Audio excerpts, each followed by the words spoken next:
Wow.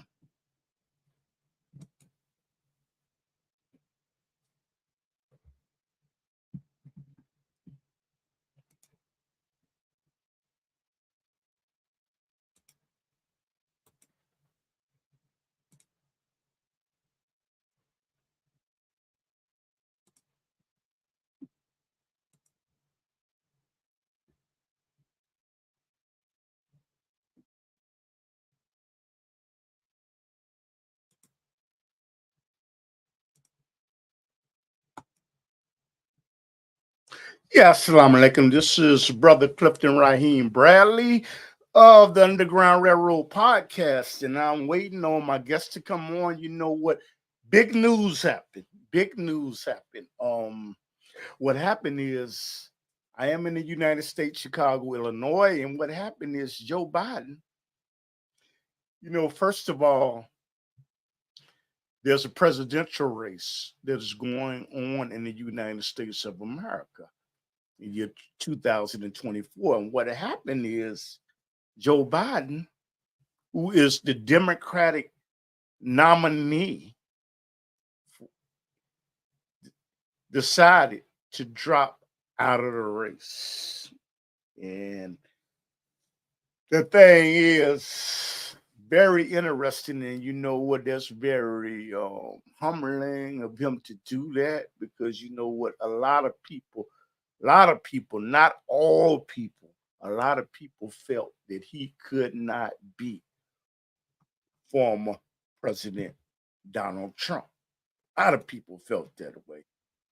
And I sympathize with him because you know what?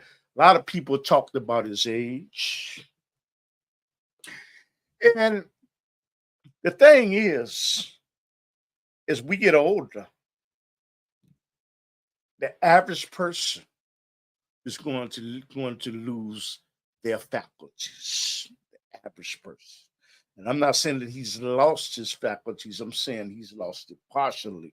I mean, I have sat down, I've set my pens down, and I forgot where I put the pen at. And things happen, and I think that I believe that it was the right thing for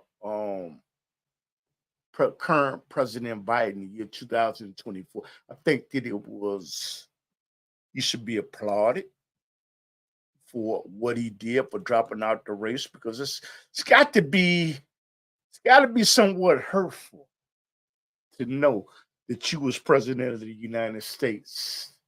And even though you got the delegates, okay, delegates for the nomination that will take place in Chicago, okay, you had to drop out because there were members of your own party that were reluctant to give you the support. But ultimately, I believe, I believe that President Biden he did the right thing by dropping out of the presidential race because I saw no way for him to win.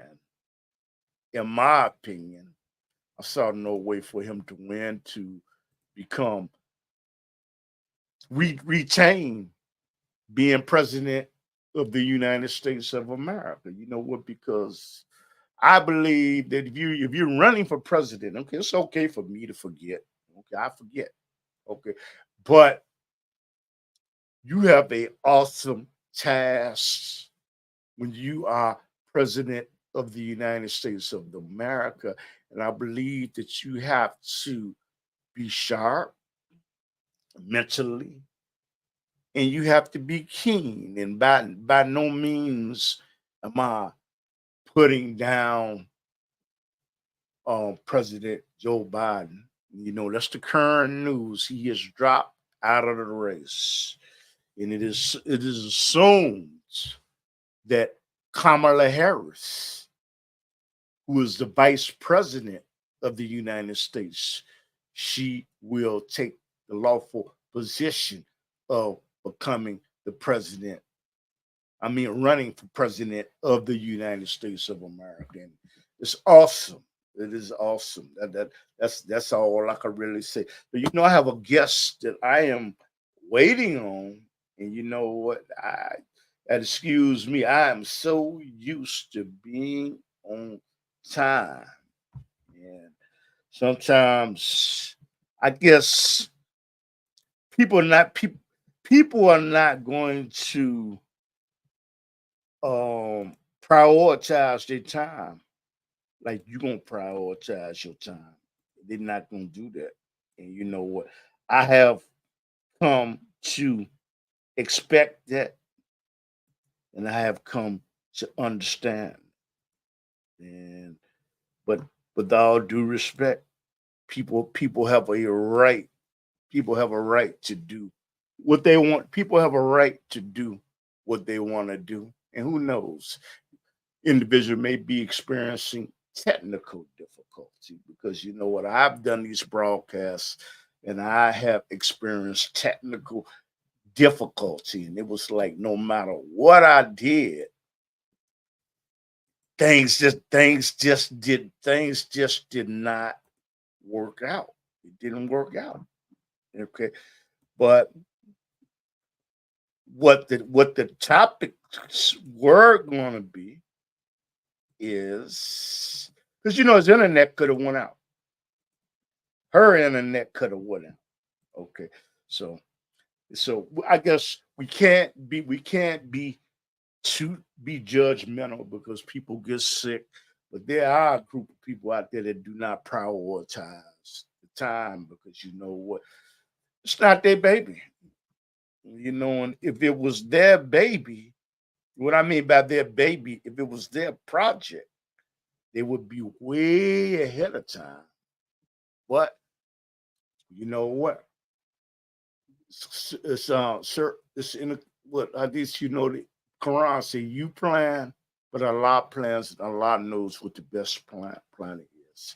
So what we were going to discuss is Kamala Harris, the Vice President of the United States, because what happened is the narrative had to be changed because this I just got news of this at 2:30. I mean 2 o'clock p.m. Chicago time. That's Central Time. For people that are looking at this from different regions, that President Biden jumped out of the race, and we were going to talk about term limits. Okay, should there be term limits? Should there be an age to where an individual should be tested for their cognitive abilities if they're going to run for president of the United States of America? Okay. And we'll discuss former President Donald Trump. We was going to discuss him getting shot. And some believe, I've talked to people out there in the streets and said, how could the Secret Service, with all of their protection, not have knowledge of what was going on? There's some people that I have talked to, and this is a disclaimer. They believe that it was set up, by the government. But you know what? But they're saying that, but they have absolutely no circumstantial evidence to prove. They have no circumstantial evidence to prove that Mr. Matthew, I forgot the gentleman's name, that shot former President Donald Trump. They have no circumstantial evidence to prove that this was set up by groups that believe that there should be alternative government run in the United States. And conspiracy theories bringing up the Heritage Group and bringing up Project 2025. And I'm doing research on Project 2025, and I should, if it's Allah's will, God's will, I should have an expert on it because I'm skimming off the surface. But there's a brother named Randy Evans in Chicago. He was trained by Steve Coakley. Okay, he does research. And what I'm going to do is I'm going to set up something for him Saturday, if it's God allows, with to have him on Saturday and to talk about the Heritage Group and to talk about Project 2025, which I am doing more research on. Because, and then I will have a Republican come on. I think it actually I'm gonna do two shows Saturday. I have a Republican come on, Mr. Marcus. He's running for Congress in the Republican Party. And the thing is, he's running against Jonathan Jackson. That's who he's running against. And Mr. Bolton is he's a Republican operative, and I will have him on if it allows with. I will have him on the 27th. Because see, these shows, okay, these shows are to have people on that I agree with, that I don't agree. Because you know what? I think that each individual, if I have a platform, each individual organization, they have something to say. And see, me not being a self-centered person, I don't believe that everybody that comes on my podcast or my television show that comes on CAN TV every Saturday night at 10:30, I don't think that I should be in agreement with everybody, because it is interesting to me to get to hear different viewpoints, to hear different perspectives, to try to understand, even though I may not agree with it. So I may agree with it. So in other words, I'm trying to somewhat play a balancing act in terms of individuals that come on my platform. You don't have to agree with me. You do not have to agree with me to come on the Underground Railroad podcast. You don't, because the world is not revolved around me. It is not. And these are the things, and actually, I'm gonna have somebody on. I'm going to have I'm going to have a European man to talk about the marvelous things that Black inventors have done that they don't want to give people credit for. I'm gonna call him, but like I said, I'm going to be doing. I'm going to be doing more podcasts. Another thing we was going to talk about was we were going to talk about immigration, okay, and we were going to talk about abortion. You know what? There's half of the country that believes that the woman has the right to make her own choice when it comes to a baby. There's a other half of the nation that believes that it is murder, it is wrong to get rid of a baby that's in the womb, and that it is murder. There's other so what happened is the country is divided. The country is divided. And like I said, some people stand on that side, some people stand on the other side. That's the same thing with immigration. The people coming into the United States, okay, and being shipped to sanctuary cities. I live in a sanctuary city in Chicago. What is sanctuary city? That means people that came into the country illegally. They should have the right. They should have the right to get entitlements that the taxpayers have already are entitled to, but they're a group of people that believes that this is all right, this is okay, you know. But there's a group of people that does not believe that that is all right, because the individuals that are coming in from these different countries, what they're doing is they're draining Social Security. They will drain Social Security. Okay. And Medicare, because some quite naturally nobody can just get sick and you just say, hey, I'm not gonna keep. So they're draining that. And there's Republicans that believe that these sanctuary cities where people come in from other locations believes that these are democratic run cities. They believe that once the immigration problem is resolved and is taken care of, they believe that the Democrats would weaponize the individuals that came in illegally, and they would be in alignment with the Democratic Party because they got in under their watch. So there are two sides to each story. I did something about immigration, but I'm going to do something of people that were pro-immigration. I'm going to do somebody that's anti-immigration, and we're going to be respectful. We're going to be respectful. It's not going to be calling somebody out of their names, doing nothing like we're not gonna do that. But like I say, but I have two Republicans coming on, and I have a show that I'm going to do on Project 2025, Randy Evans, and I have someone in the coming future. I'm going to have someone on to talk about inventions that African Americans made in the patent.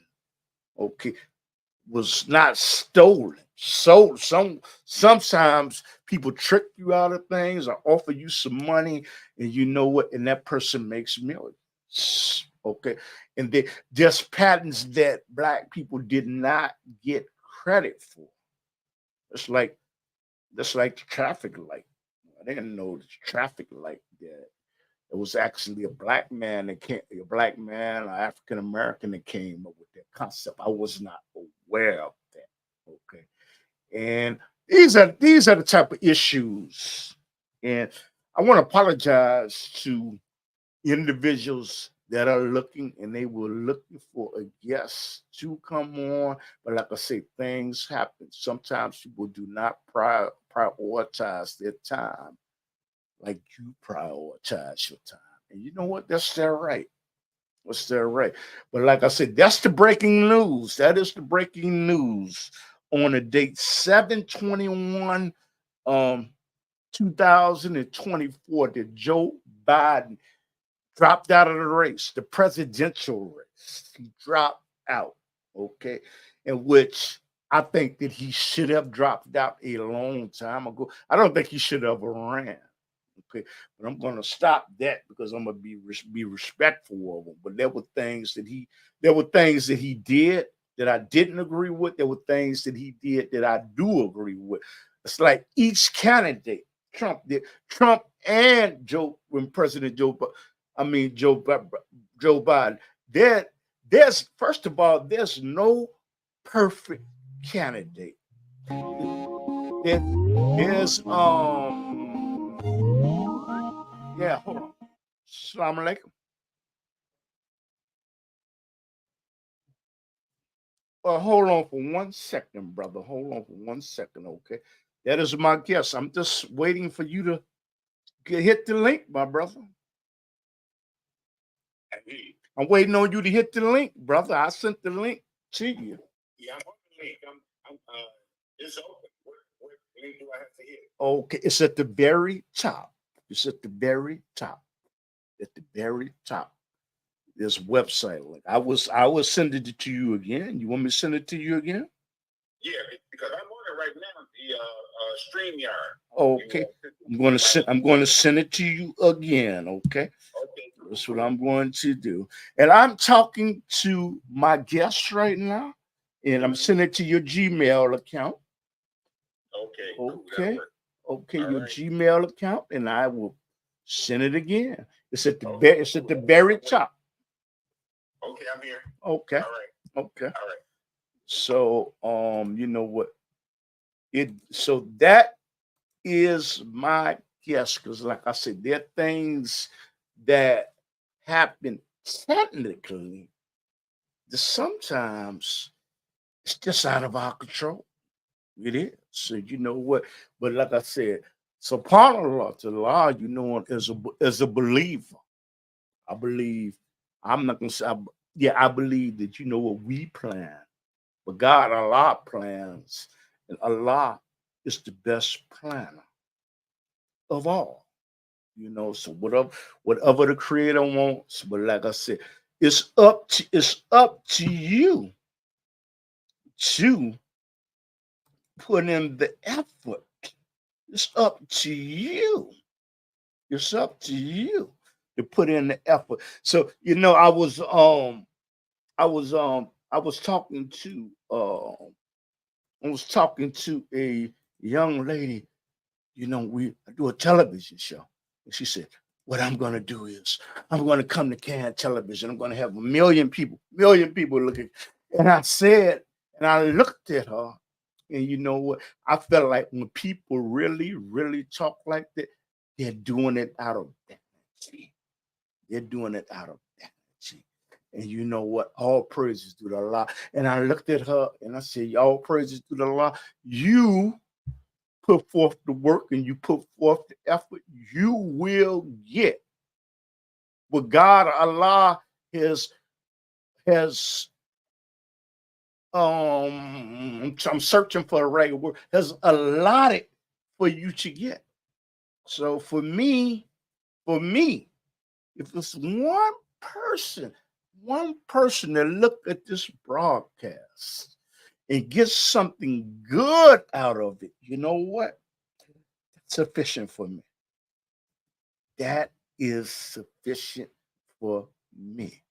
Because see, when we do these shows, what I'm doing is I'm facilitating news. I am facilitating news. And you know what? I know that no matter what I do, you know what? Whether I do a good job, bad job, if I do a bad job, I don't deserve anything. I do a good job, I will get what God, Allah, has allotted for me, and whatever Allah does not want me to have, that is sufficient for me. That's sufficient for me. So I'm not going around here grandiose talking about, hey man, I got the best show. I got the best show in the world. I got this. I got this. You know what? I have what my creator has allotted for me.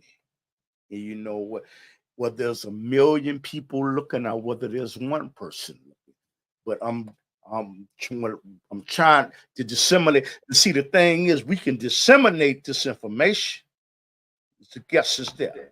Yes, salam alaikum, brother. Hey, walaikum salam, rahmatullah. How you doing today? I am doing great, by the grace of Allah, and I hear echo in your background. But you know something, let me make an introduction of him. Okay, this is the individual. I worship with the brother, and I have to mention Mashdale for Chair in Chicago on 47th and Woodlawn, and the Imam Omar. And he's not paying me to do that. You know what? That's my duty. As long as I Mhm. go there. But I hear echo in your background. Okay, let Okay. me see if I can. So Maybe what that's my so microphone is up I too. have brother Lonnie Lewis on. He is a researcher. Okay. And also he is a former European basketball player. And you know what?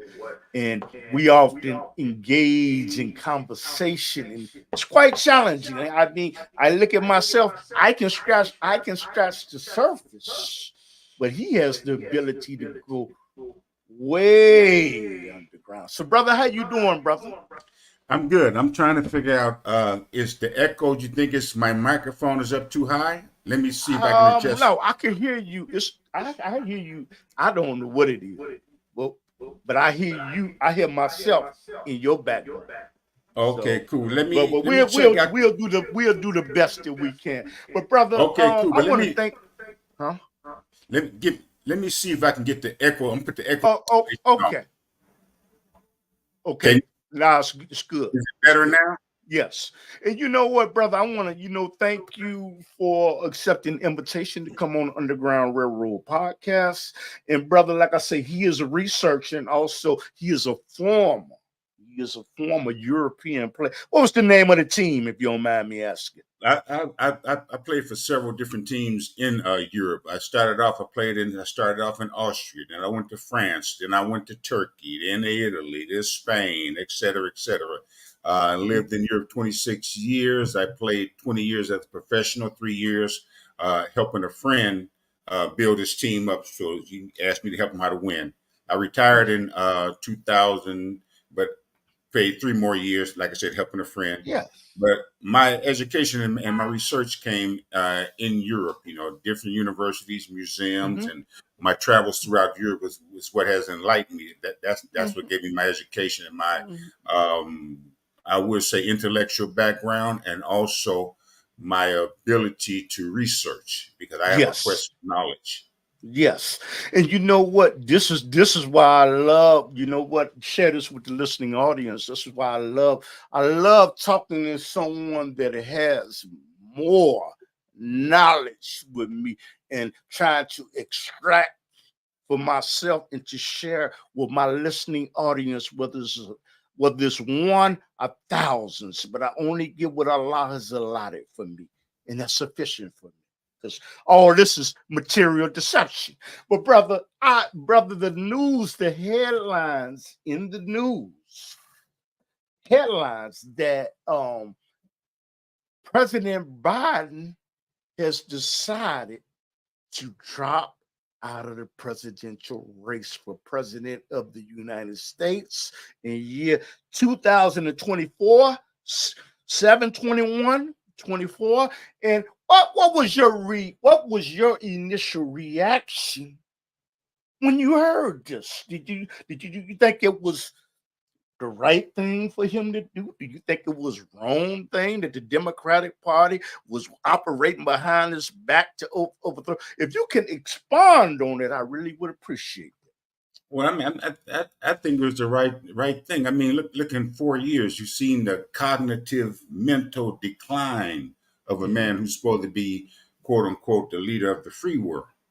You mhm. see, so how can a person function in this state and be president? We already know, it's it's not hard to say, but these are hard facts that he wasn't running the country in the first place, because of Mm, that cognitive decline. And so you got to look at all these organizations that were behind him. You got to look at all these organizations that have come after him. You got to look at a whole lot of things to throw into the pot to understand why they wanted to keep him as the president or a figurehead. Let's put it like that, a yes. figurehead, somebody with a title and just there, Mhm. power because his cognitive function will not allow him to discern certain things, or the day-to-day functions of a president running a country like America. Let me ask you something. When you say that, do you believe that a U.S. presidential candidate that they should take a cognitive test, okay, before they are qualified, before as being a criterion for them running for president of the United States? And should there be age limit? No, personally, no, I don't think so. I mean, they're going to run tests and do things that they have to do themselves. Okay, check out his health or whatever. The problem with the situation with Biden is they knew his health was declining, Yes, and still they projected him as the 2024 presidential candidate yes. again for re-election, knowing his state.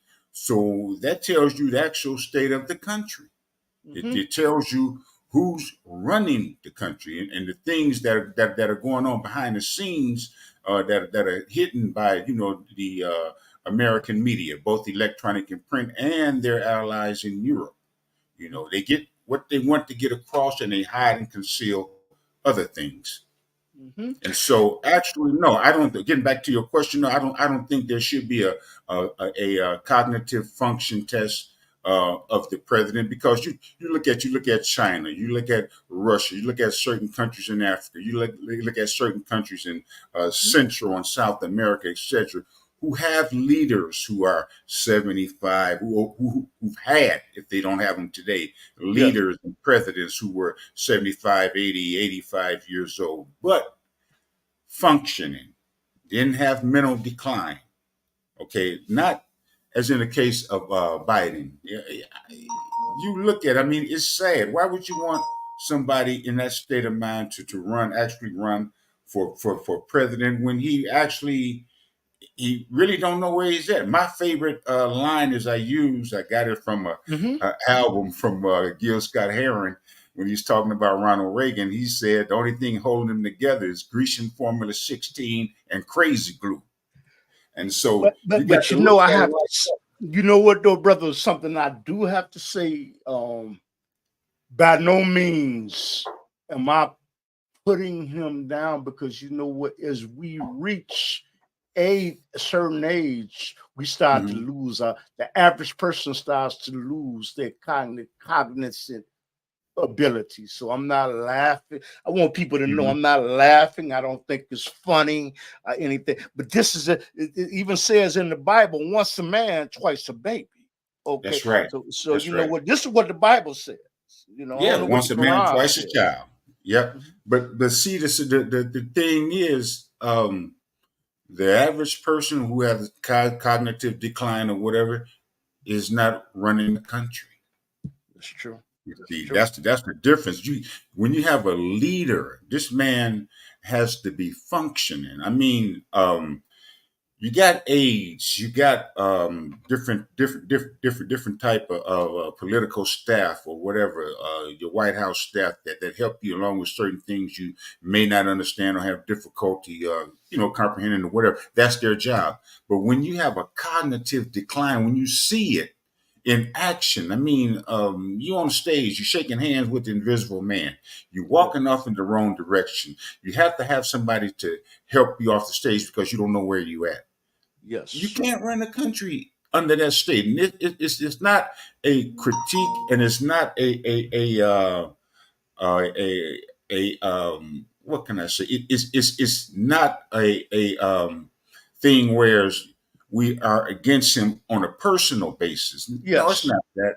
When we look at all the things that the Democrats have done up until now in his 4 years, Mm-hmm. the withdrawal from Afghanistan, which was a Yes. catastrophe. Okay, Yes. you look at the things, you keep supporting Ukraine in a war that Ukraine can't win, all Mm-hmm. because, you're trying to weaken Russia. Stop, quit. You can't Yes. weaken Yes. Russia. Mm-hmm. Russia's the largest country in the world. Russia is one of the strongest countries in the world, as is China, Mm-hmm. as is the United States. So you Mm-hmm. got three major superpowers. It's not just one superpower anymore.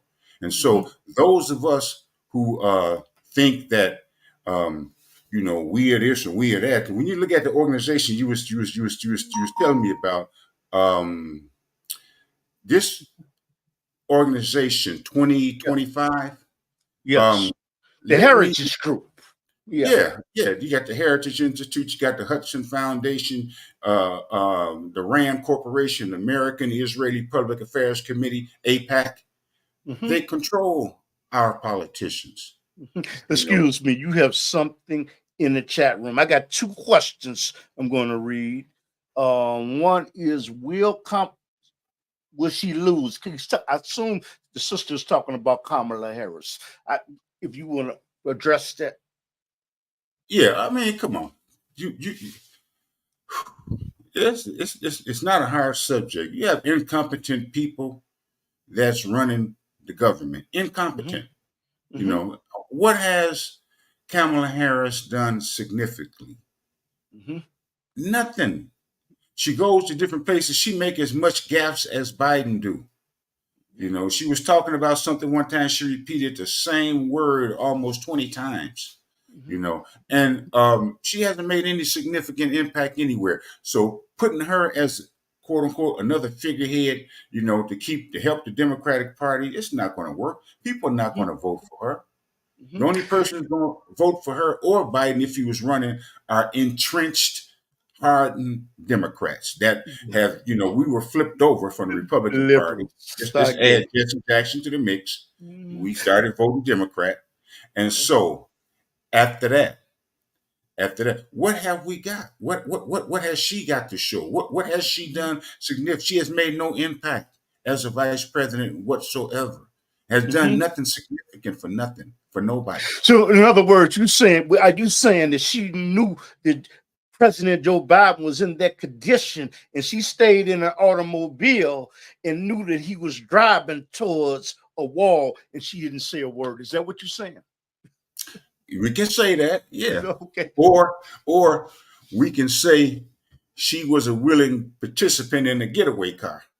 Oh, praise God. You You got see another what I'm saying? question in the chat room, and I encourage people to leave a question in the chat room, because this is not about me dominating anything. All I want to do is disseminate information and stimulate thought.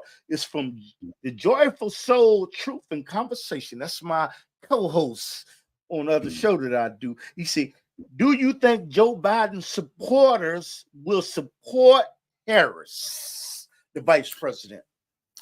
Those entrenched Democrats will. Those that, no matter what you say, it's just like you know how it was when we converted to Islam? Oh Yeah. Lord, we had to deal with mama. They're gonna take your money, they're gonna blue up the block. No, it's not the same thing. You don't understand. It's a whole difference. And so Yes. it's the same thing with these entrenched Democrats. We call them mamas, okay? Because it's hard to explain to them why their candidate is inefficient, because whether you say anything or not, they're going to vote for them. You look at some of these priests and some of these pulpit pimps, they call preachers, that Mhm. no matter how much wrong they do, these grandmamas and these ladies, don't you talk about my pastor. Don't Bishop you talk Don about my Juan. pastor. They getting caught in hotels doing things. You know what I mean? Mhm. So these are the entrenched Democrats. They're going to vote for her no matter what. If the world falls, the sky falls tomorrow, they're going to vote for her. Those progressive Democrats Mhm. that understand what's going on and has seen this man decline in 4 years to the state that he is right now, they won't vote for her because Yeah. they seen her there and do nothing. She's done nothing. No significant nothing. She go places, she does this, she does that, and it's ineffective. You know Ineffective. something? Let me share this with the audience. I know somebody, and I'm not gonna call their name. They said with Joe Biden there would be more stability. How can it be more stability if he's losing his cognitive abilities? You know what? It was just dumbfound. I didn't get it. I didn't get it, brother. But like you Well, said, you some heard people vote you Democratic. were Just uh-huh. you were talking to a person with not a lot of knowledge of the situation, or you were talking to an entrenched Democrat that no Yeah. matter what they're going to vote. Because anybody with common sense see that this man is in a mental state of decline, dementia and Alzheimer's and everything else is setting in. This man is not fit to run for president. And what Yeah, he did stability? the right thing by dropping out. Right. And Yeah. what stability? What stability has it caused? You are keeping a war going on in Ukraine. You started this war. Mm-hmm. Everything in Ukraine is you did this. And you did this in order to try to weaken Russia. You destroyed Nord Stream, which provided cheap liquid natural gas through the pipelines, two pipelines, Nord Mm-hmm. Stream 1, Nord Stream 2, to Mm-hmm. Germany, where Germany can distribute it throughout Western Europe. Yes, What yes, did that do? For over 20 years, yes. Western Europe has thrived. Germany is the powerhouse, was the Mm-hmm. powerhouse of Western Europe, industrial wise. Most people don't know that. The most Mm-hmm. powerful industrial country in Europe is Germany. Mm-hmm. Yeah, you got other Second, question. You got other question. followed by France. A close third is England, then the rest of the countries. Mm-hmm. You got other So question. this cheap Oh, go gas ahead. Yes. Uh-huh. this cheap gas fueled their industry. created their economy, Mhm. created jobs. Yes. People don't know in America that when you America put the economic sanctions on Russia, on the Yes. import export of the gas and other sanctions they put on Russia, it backfired. It hit Yes. us hard because American farmers were getting cheap Russian grain and fertilizer, some of the best in the world. Ukraine and Russia produce the most grain and fertilizer in the world. People don't know that because they don't tell you that while they're lying to you through their media. These You have farmers, you got a question in the chat room, brother. It go says, ahead. why is it why is it you think it's so hard to find a presidential candidate for president? You say, why do you think it's so hard? It's not hard, but our political landscape is controlled by APAC. It's controlled by a few other organizations, the Heritage Institute, Hudson Foundation, Rand Corporation, American Israeli Public Affairs, APAC, Hmm. okay, committee. Our foreign policy is inexistent. And Hmm. so when you have these organizations that control your politicians, you're going to get the people that they want in the White House. You're going to Yes. get people that they want in Congress. Do you know that certain congressmen and senators that they were against, they put money up to candidates to oppose them? If Yeah. you were a Democrat and they didn't like you, they paid for a Republican congressman or senator or whatever. It's the same thing if you were a Republican and they didn't like you, they paid for a Democrat to fight against you. They want people who they can control in Washington and in the White House. Yes. And this is why it's not hard to find. You got Kennedy out there, whether he wins or not, but this man comes from a family of heritage, politicians, Yes. Yes. assassinated and murdered. Yes. But at the same time, he had ideals. He got things for the American people and the country. Hmm. We in decline. We are in Hmm. decline. We are in decline, and we are in decline because of hegemony. We want to control the world. You Hmm. can't control the world when you have other superpowers in the world that are diametrically opposed to what you're trying to do. Yeah. Nobody wants American rule. This is a myth. This is a fantasy that they pushing, and their policies are all directed towards this. And this is why they have little and no respect for the American people, Hmm. and they put who they want in office, and they run the policy and foreign policies, which is inexistent, to do their will. How is Hmm. how is it that APAC controls your politicians to the extent to where they have become foreign agents? Let me give you an Yes. example of what I'm talking about. They Okay. passed the Foreign Agents Act, I think back in 1918 or something like that, when the German spies or whatever, or Hmm. after World War II, during World War II, we had, groups of Nazis here in America. Hmm. Okay. So, still there? Hello?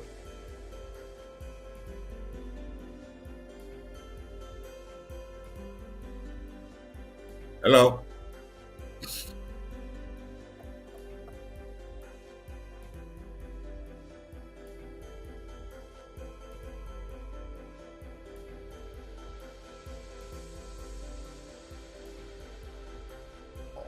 it I'm waiting for him to come back in, and you know what, he was making legitimate points. Yeah, Legitimate points. yeah.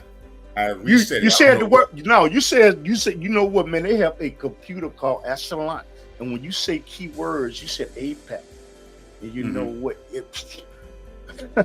You know what? Maybe that happened for that reason, brother. Yeah, yeah. I want to. You know what, brother? I want to ask you something. You mentioned that. I'm sort of. Y'all see this? I'm gonna go off script now. Okay. You said something about the United States, and I want to ask you something. Why has China, which their president is President Xi, why has China been allowed to buy so much property in the United States? and some located by military bases, possibly to collect information. Why is this allowed? Why is this tolerated? I would say it was tolerated by the Trump administration and the Biden administration. Why is this tolerated? If it's an oxymoron, it doesn't make any sense to me. Can you please give me some Well, information? first and foremost, you got to look at people selling their property. People want money, and so if I'm going to give you 3 and 4 million, or 5 to 10 million, whatever it is for the land that you have, no matter where that land is located. If I want to sell and I'm gonna get that money, guess what? I'm gonna sell to whoever is the highest bidder. Doesn't this threaten the sovereignty of the United States of America? If they're setting up intelligence gatherings to towers to collect information, doesn't this threaten the United States of America? I'm asking. Well, let's put it like this, and I'm gonna ask the question with a question. Doesn't America threaten the security of Russia and China and certain other countries around the world also? What the things they're doing? Doesn't America have 800 plus military bases around the world protecting American interests? How many American interests does 800 military bases around the world discern? You see what I'm saying? You got 800 plus. You got the largest installation of foreign military bases in the world of any country in the world. You got 500 to 600 more than Russia. England and all that don't even count. These are outposts. You got to look at the Pax Americana and the Pax Romana. The Pax Romana was the Roman peace. You pay tribute to Rome. We conquer your land, you pay us tribute. Administer your land. But you you know what? But I'm asking, do you think that it is think that it's in America's best interest to have an adversary, a rival to purchase land in the United States, and especially close to military? Do you think that's in the United States' best interest? No, it's not in the United States' best interest, but I see it twofold.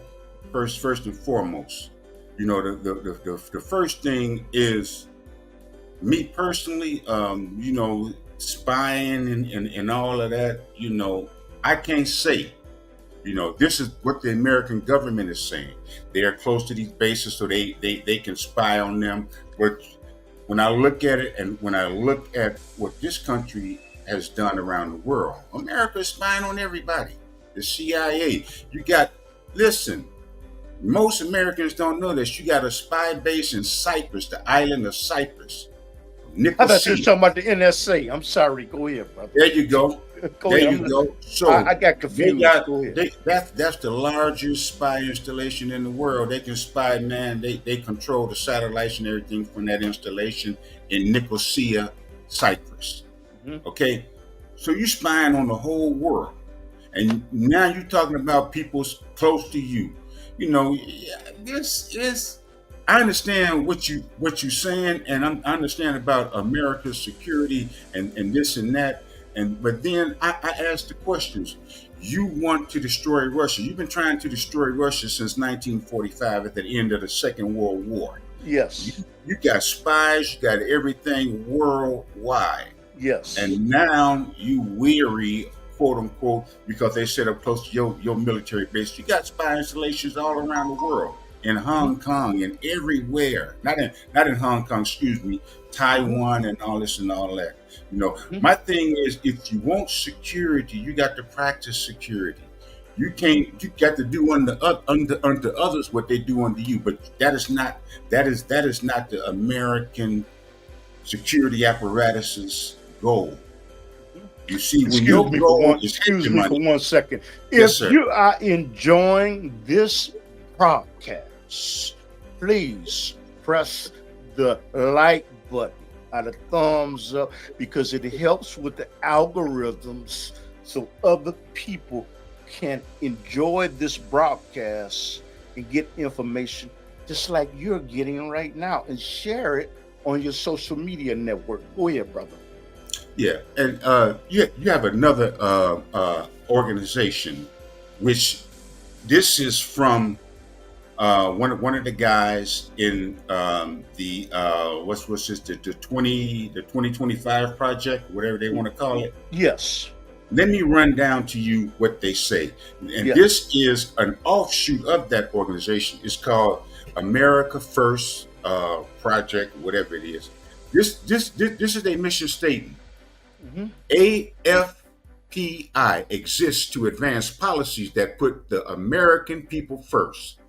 Our guiding principles are liberty, free enterprise, national greatness, American military superiority, keyword, foreign policy engagement in the American interest, and the primacy of American workers, families, and communities in all we do. So when you look at that, I take key points because, my travels, and I've seen a lot of things, especially my thing is I've been in Europe during and after communism. So I saw a lot of NATO action. I saw a lot of action going on between America and the Soviet Union in Berlin, because back in the day you had before '89 East and West Berlin. So I was there 9 years before the wall fell. Wow. While we go through games, sometimes I might have to play in Russia. Sometimes I might have to play somewhere in East Germany or Poland. We had to pass through Checkpoint Charlie, which is East and West Berlin, that checkpoint there. And so you see a lot of things. So you got to understand it's a lot that exists, and our foreign policy has been controlled by these organizations. What I don't understand is we are such a great country. Okay, if that is the case, why do you need to get foreign policy directives from the RAND Corporation, from the Heritage Foundation, the American Enterprise Institute, or APAC? Why do you need their policy initiatives? And when I said earlier, I mentioned American congressmen and senators acting as foreign agents. Are you talking about the Trilateral Commission? Oh, I'm sorry. Go ahead. Brother. Right. So now, when you acting as a foreign agent, that means you're working for a foreign entity. APAC works directly for Israel. Yes. Israel. I get it. Nothing else. I get it. Say what they want to say. Their major goal is Israel and nothing else. Whether the American people get any part of it or not is immaterial with them. And so, when you have your senators and congressmen, some of them are Zionists, as APAC is a known Zionist organization. It's no secret. Senators and congressmen on both sides of the aisle, those that support, that get money from APAC, they do the will of APAC, which is to control American foreign policy and to control American contributions to Israel. Yeah. And so, you see what I'm saying? I get it. But hey, brother, I want to ask somebody. A joyful sound, the truth and conversation said, "Who are the American people?" I don't know how to interpret that question. Who are the American people? Well, the real American people were Americans. Those were the real Americans. Yes. Okay, first and foremost, let's get that straight. The European came over here and did what they did. They stole the whole country. Yes. We all know that. That's history. It's not a lie. They want to hide it. They want to say this and say that. So these are the original American people. Now, the Europeans that's running the country, the imitation Americans, as we can call them, they allowed me for that. Oh, we are Americans and blah this and blah that. Okay, but we know you're original. Okay, so the real American people are the Native Americans. These people that's running the country, calling themselves Americans.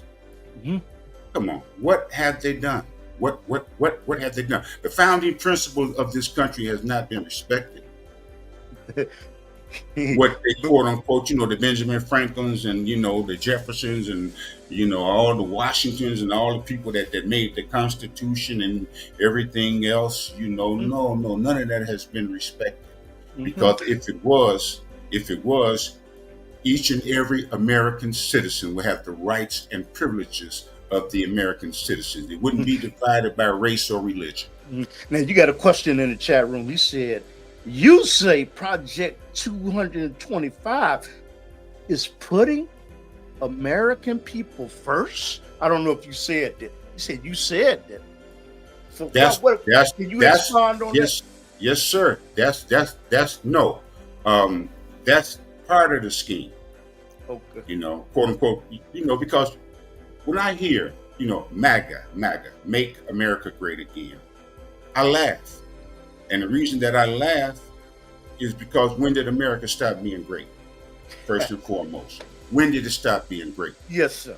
You run everything in the world. You control the International Monetary Fund, which most nations around the world use. You control the World Bank, which was founded both in 1949 in Bretton Woods, New Jersey.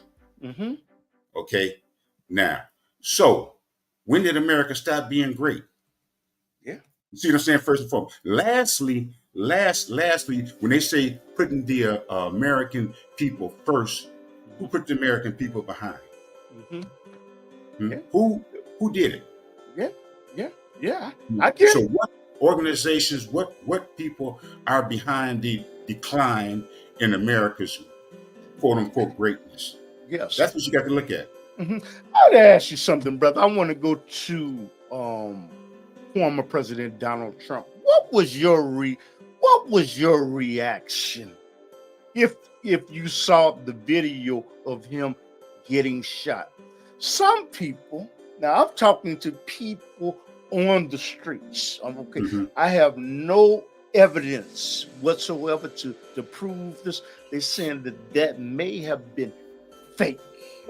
Right. That may have been set up. Again, I have no proof. This is just people that is talking on the streets, and they say, do you believe that was set up by these organizations to bring former President Donald Trump up in the polls because he was taking a bit of a dip?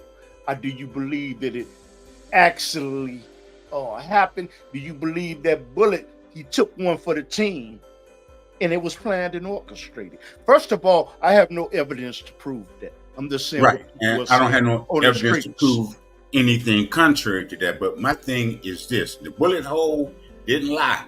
The man had a bullet hole in his ear. And if he didn't turn his head, it would have hit him right behind the ear. Yes. And another spectator behind him was killed. Five shots were fired. And my thing is this: knowing how the Secret Service works. Your job is to protect the client. Somebody wasn't doing their job. First and foremost, your job. I did high-tech security while I was in Luxembourg, so I know we had the Duke and Duchess of Luxembourg that, they got the music festival in May every year, all throughout Europe. So, the royalty or whatever going on. I was on that detachment. Not personal detachment, but we securized the lure or the place that they were supposed to visit. Headphones, just like the CIA or whatever, the FBI, earphones into your sleeve, you're talking through your sleeve, suits on, etc. The whole deal. We securitize the place. We make sure we check it out from top to bottom, from the roof. We look at the angles for triangular crossfire. Anything that's. Why didn't the FBI do that or the CIA do that? That's their job. You inside the building, but you're not on top, and the shooter's on top of the building. Something wrong. Something wrong. When Kennedy was killed, it's the same thing. Somebody told the commander of the outpost in Dallas or outside of Dallas to stand down that day. His job was to be on the street, show a military presence. Somebody told him from Washington to stand down. So the incident, the assassination attempt, you do not believe that was planned and orchestrated, and that former President Trump had knowledge that they was going to hit him, but they was not going to kill him, and he took one for the team. So you say you doubt that seriously, right? I totally dispel that. You know what I mean? Because the series of the nature you got since what 4 years now, three and a half years now. They've been demonizing Trump. I'm not a Trump fan. And first and foremost, let me make that clear. Whether he's president or not, that's another thing. When black people vote for him or not, that's another thing. I'm not a Trump fan, but I try to, be a righteous person. Wrong is wrong, right is right. That was wrong. And the reason that happened, when you do that, you're showing your true colors. And the first thing is who is behind it. And the last thing, what are you afraid of? So you don't ever like the rest of the people. So you don't ever advocate political violence. That decision should be made at the ballot box. Is that what you're saying? Yeah, and see the thing with this, all of this started in 2016 when Hillary Clinton lost. Russian interference, blah blah blah. Russia did this, Russia did that. Man, Russia been charged for everything since the Reichstag fire in Germany that burned down the Bundestag, which is their political hookup. You've been accusing Russia of this and this and this and that, and what you doing? You accused him of the Magnitsky Act or whatever. With the boy there was a lawyer. The other boy that fled Russia. 3 citizenship: English, American, and Canadian. Yes. Okay. I can't think of his name, but this coward right here, he was put there by the CIA to kind of disrupt the Russian economy. But they didn't think that Russia was going to bounce back after what they did to Russia in 1989 and 1990, when Russia was almost reduced back to the Stone Age.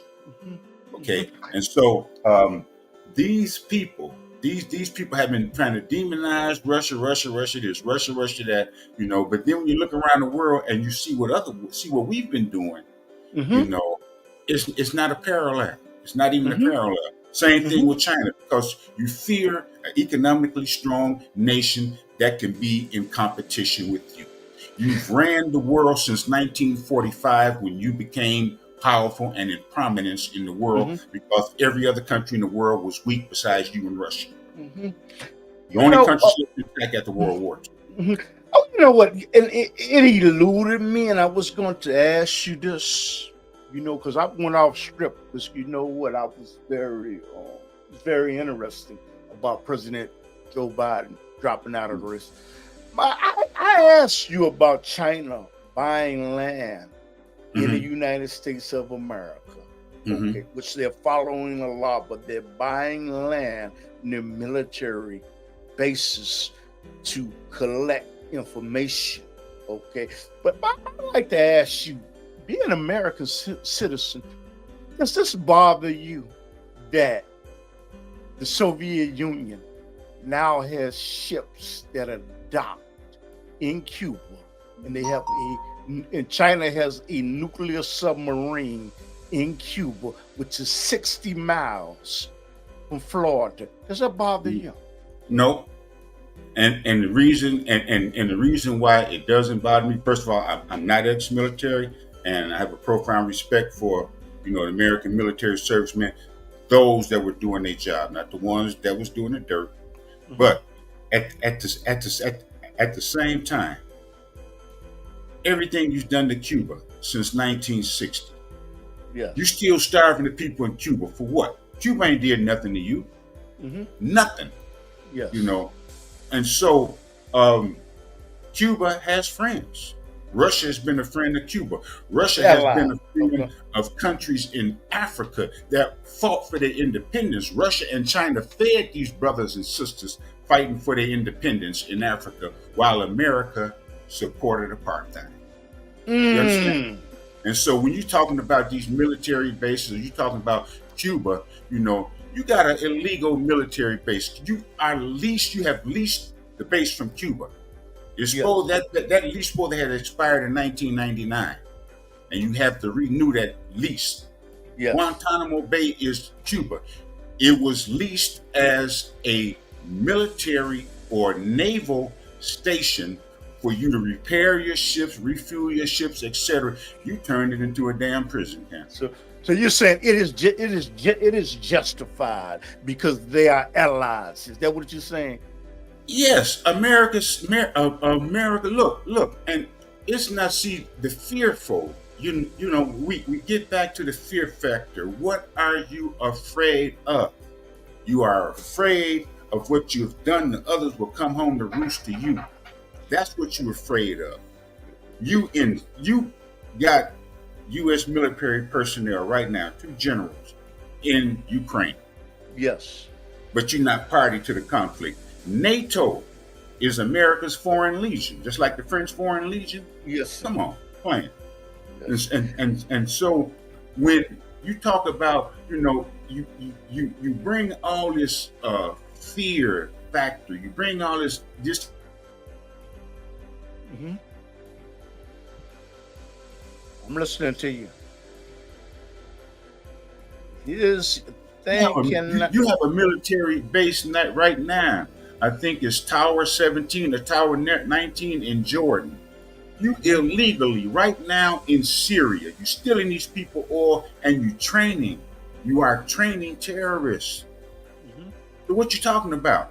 You're talking about a base 60 miles from Florida, but you are illegally in Syria. You're stealing these people oil, and you got 4 or 5 illegal military bases there, and you're training rebels.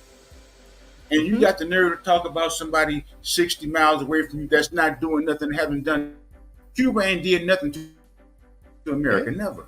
Ever, Yeah. ever, ever. Yeah. You got a question. Cuba has been America's sore spot ever since the mob lost power. And And Batista Luciano. got kicked out, and those Cuban Jews and those Cubans who were profiting from the mob, bringing them young girls and stuff like that, putting them into prostitution, promising them jobs as secretaries, waitresses, etc., in hotels, but you turning them into prostitutes for the American tourists coming there because you had nightclubs and all this stuff, better than here in America. And they've been sore ever since. You got a question in the chat room. It say, is this why Obama restored relations with Cuba, but Trump undid it? I guess they want you to explain it. Well, see the problem with that for over what? You're talking about almost 80 years since Castro came to power. Cuba has been under sanctions. Yes. But ever attacked America? Never, ever. America attacked Cuba, and when America attacked Cuba, they took the Philippines, they took Guam, Yes. and Puerto Rico from the Spanish. That's how America acquired that. But Cuba has never attacked. But the reason why Cuba is still under sanctions is because of. Yeah. He just froze, and you know what? You're frozen. And okay, go ahead. Throughout the country that are anti-Castrist. They hated Castro because he deprived them of their paper, their money, and their promised land in the mob hookup, which had control over Havana and funneled millions of dollars out of it. Myers Lansky, Lucky Luciano, when he got kicked out of America, they went to Cuba and made a fortune. Yes. And when they had to leave Cuba,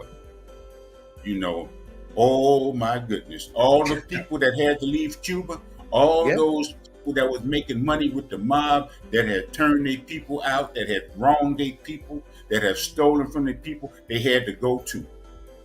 And when they left, they hit Florida. And these were the anti-Castrists. These were the ones that went to invade Cuba with the Bay of Pigs operation. And they have been, because they are a powerful community in Florida, the Cuban community, the anti-Castrists. They elect and they select presidents there. They need their vote. And this is why they are under sanctions, and they have never lifted the sanctions. When Obama lifted the sanctions, etc., trying to establish normal relations with Cuba, those supporting Trump. Trump don't know Jack, man. Come on, quit playing. They told him, no, we're gonna stop this too. We're gonna reverse what Obama did. Yes, yes. And that's Let me why ask you. that was a political play. And Cuba ain't done nothing. So why is Cuba still under sanctions? So you're saying they have the right as a sovereign nation to have the Russia put bring ships there and China because they have negotiated a treaty, so they have the right. Is that what you're saying? They are a sovereign nation, but you know, when you look around the world, and my thing is those point fingers. I always say Russia this, China this. You know, what have you done? Yeah. What have you done? What have you done? Why do the North Koreans hate you? Why?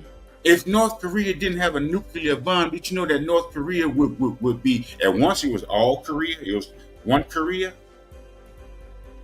The people in the South and the people in the North were starving. The people in the South elected a president without the consent of the people in the North. This was started the Korean War in 1950. And we left that with an armistice, with our tail between our legs. And the same thing in Vietnam. Those are hard, cold facts. Look at Afghanistan, same thing. You know, and so you always, we get into this, what they do, Russia, China. But we got to look at what this country does to produce these effects, what this country does around the world to produce enemies, either real or imaginary. You got other question. You got other question in the chat room. You said, but if Trump had maintained relations that Obama established, Russia, they wouldn't have the leverage with Cuba. No. That person, whoever made the question, got to understand, or has to understand, without Russia's help, Cuba would not be the Cuba it is today. You know, when America had the sanctions and was starving them and this and that, Russia brought in food, Russia brought in equipment, Russia gave them help. You know, this is why they killed Che Guevara right after they established an independent or a sovereign nation again in Cuba without mob control or U.S. interference. They killed Che Guevara because he was going through Central and South America, enlightening the people, not the communism or whatever this and that. We supposed to be free. You got to look at America, the last 100 years of America's history in Central and South America. You got to look at why you have an influx. Why do we got immigrants coming to America right now, illegal immigrants? You got to look at what America has done to these countries over the last 100 years. See, most Americans avoid a history. You know, but that wasn't going to change nothing. Russia is going to be a friend of Cuba and any other nation that wants freedom and independence from hegemony, which is world control. You might have sent a message and say Russia, not Russia, the USSR. You said they were USSR. It's the same thing. I agree. It's the same thing. The Union of Soviet Socialist Republics died in 1989 with the fall of the Berlin Wall. Yes. The USSR exists no more. You know what? First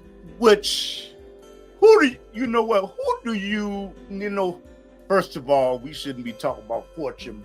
I mean, crystal balls. But I mean, who do you believe will be the president who will win the election in 2024? Will it be Kamala Harris or will it be former President Donald Trump? And why?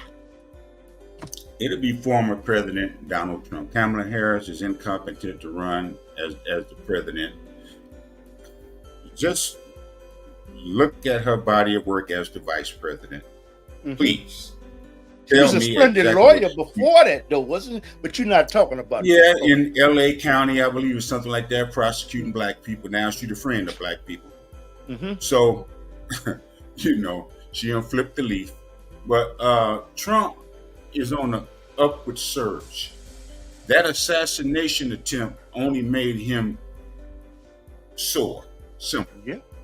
So looking at this, unless the Democrats pull out a surprise candidate, a surprise candidate who is capable of confronting Trump and, who has clear policy, Mm-hmm. then it's a wrap.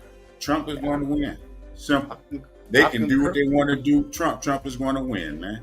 You can't stop momentum, and the momentum has surfaced because of the policies of this administration from the last 4 years. The sufferance of the American people over the last 4 years of this administration.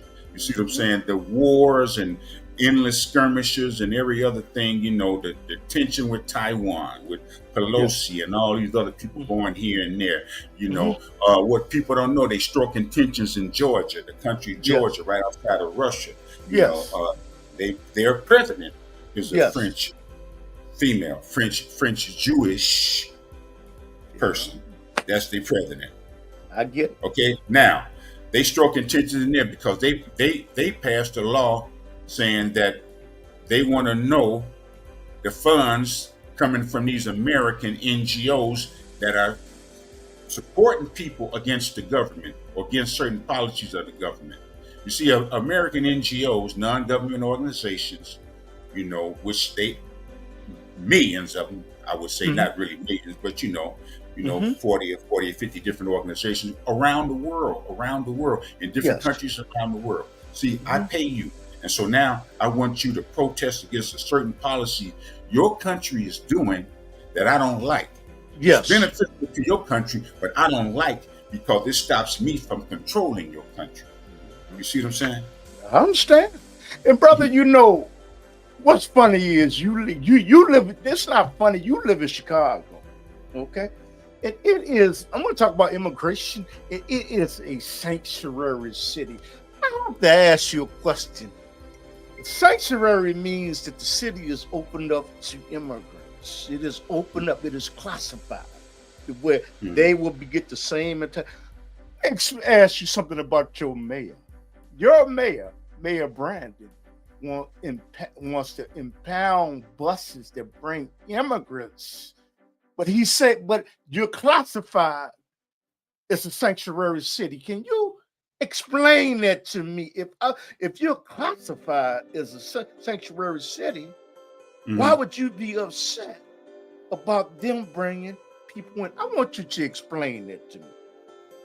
Well, I mean, the sanctuary cities, you got certain in New York, Los Angeles, Chicago, maybe Houston, and certain other cities that give sanctuary to illegal immigrants or those that's crossed over the border, etc.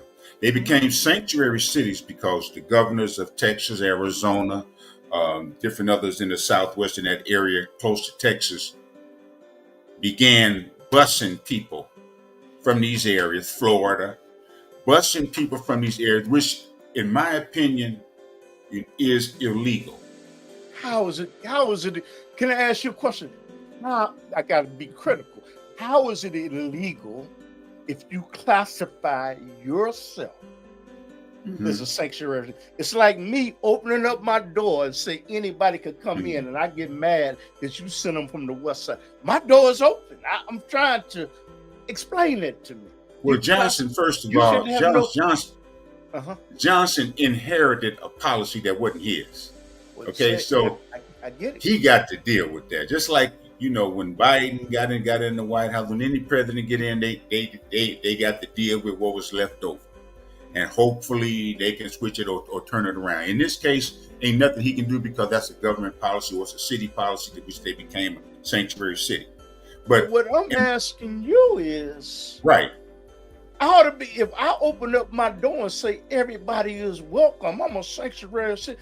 My house should be flooded, and I shouldn't have no problem with it because I have opened my door and said everybody could come in. It's no mix with this crowd or not. So I'm trying to understand how can just look at it. But I don't get it.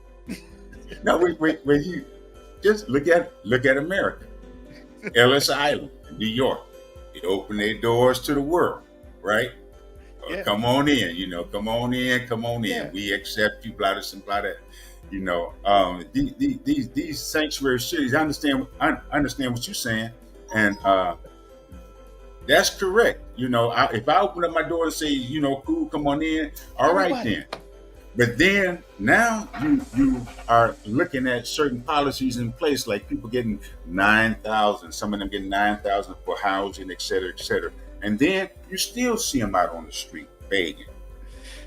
So my thing is this: the government should have had a comprehensive immigration policy. Let me give you an example. If I was in government, what I would do: Florida, California, Arizona, this and that, certain other cities in America. You're talking about the fruit producing states in America.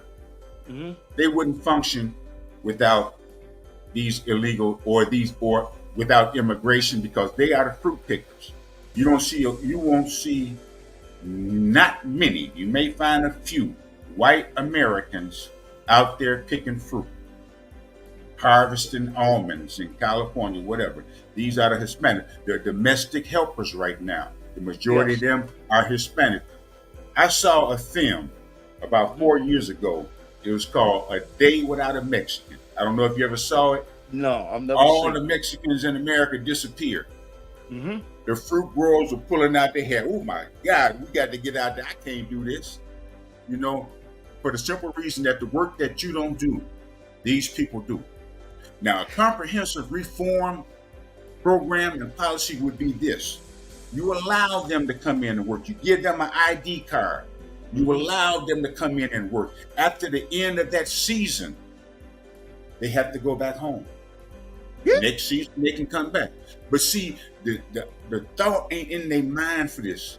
Okay, because United States industry use these illegal immigrants to manufacture and produce stuff at a cheaper price than what they have to pay the American worker. These people work under wage, but it still feeds their families back home. It still helps them to build a house back home.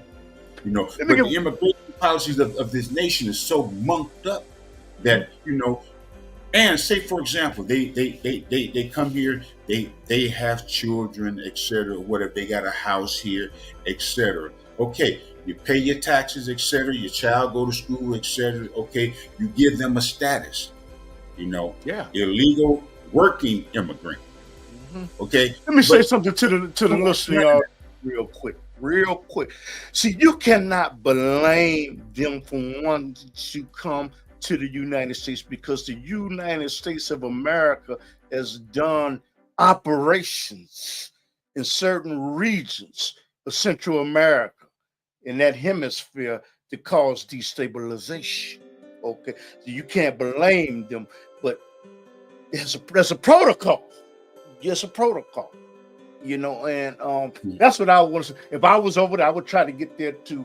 But the thing, what thing I like to ask you is, brother, how your city in Chicago, what are they, your mayor, Washington, and all of them, and what was the other ones again? I forgot. And what are they doing? Letting them come in, and once they settle the immigration problem, they become citizens and they have new voters for the Democratic Party, because they will sympathize with the Democratic Party because it was a Democratic president. Let them, are they working to weaponize the voters at a later time by letting them in, besides being humane, as they say? I'm asking you, brother. The Democrats will do anything to get a vote. You hear me? Anything. But see, I'm looking at this question. They have illegally crossed the border to get to the U.S. Local law does not supersede federal law. That's right. But states have the independence to form their own laws.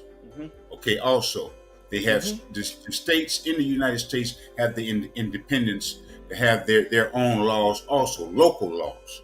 Okay. Mm-hmm. So now, the local law is that, okay, since you hear whatever, with the quote unquote sanctuary city, that's it. Mm-hmm. The reason that they did that is because of the mistreatment of these quote unquote illegals at the border, et cetera, et cetera, you know. But this all goes back to a failed immigration policy. It all goes back to what the last 100 years America has been doing in Central, South, and Latin America.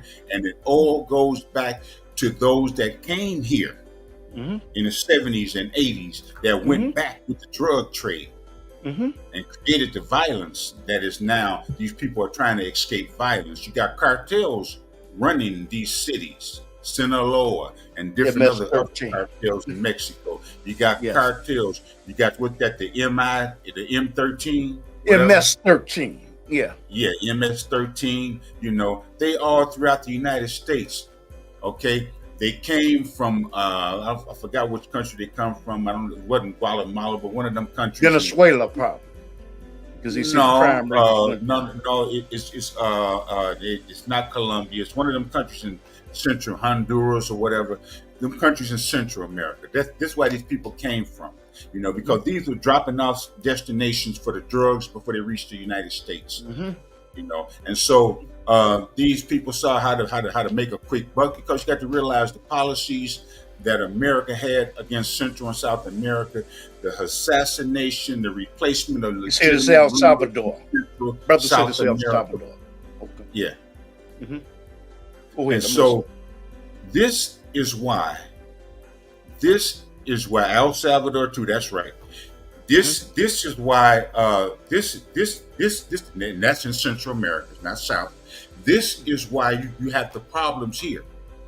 You know, these people came here, learned the drug trade, they got involved, they took it back, then they started forming gangs. But you got to look at the history, the last 100 years of history in America, with them assassinating leaders, changing leaders, putting who they want in power, the oppression of the people. You got to look at the CIA, you got to look at United Fruit Growers, you got to look at the 49 Corporation, which most people don't understand who and what they are. All these were government-directed agencies that went in and killed Salvador Allende, the first 9/11, which is 9/11/1973, when they went in and killed Salvador Allende, the legitimate ruler or leader of Chile, who was a lawyer that became a peasant, that became a lawyer, that became the president, that had broke up the illegal land distribution that was going to these American companies so they can grow fruit at the detriment of the peasants there. And so all of this adds up into this influx of individuals coming in, because right now it's violent, because these cartels have to control their territory and they'll kill anybody that's in their way. And these people the local people are tired of it, but they're powerless. If you want to do something, strengthen their military, those that are not corrupt, to fight these people. But you don't do that, because America has a drug problem. It's a problem of supply and demand. And this is true, fentanyl and all that. My question to you about your city, Chicago, and New York and California, the influx of individuals that are flowing into this city. Will this not raise up their property taxes? Does this not put a burden on Medicare and Social Security? I'm asking you to get clarity and understanding. Yes. You cut off for a minute. Okay. We had a cut off. I'm asking you, the influx of immigrants, not just coming from Mexico and Central America, does this put a burden on people that pay property taxes and people Social Security and Medicare? Does it put a burden? You know, does it bring down real estate valuations? I'm asking you because you're the expert. Well, let me ask the question with a question. Okay. You're in Chicago, right? Yeah. You see some of our neighborhoods on the south side, right? Yes.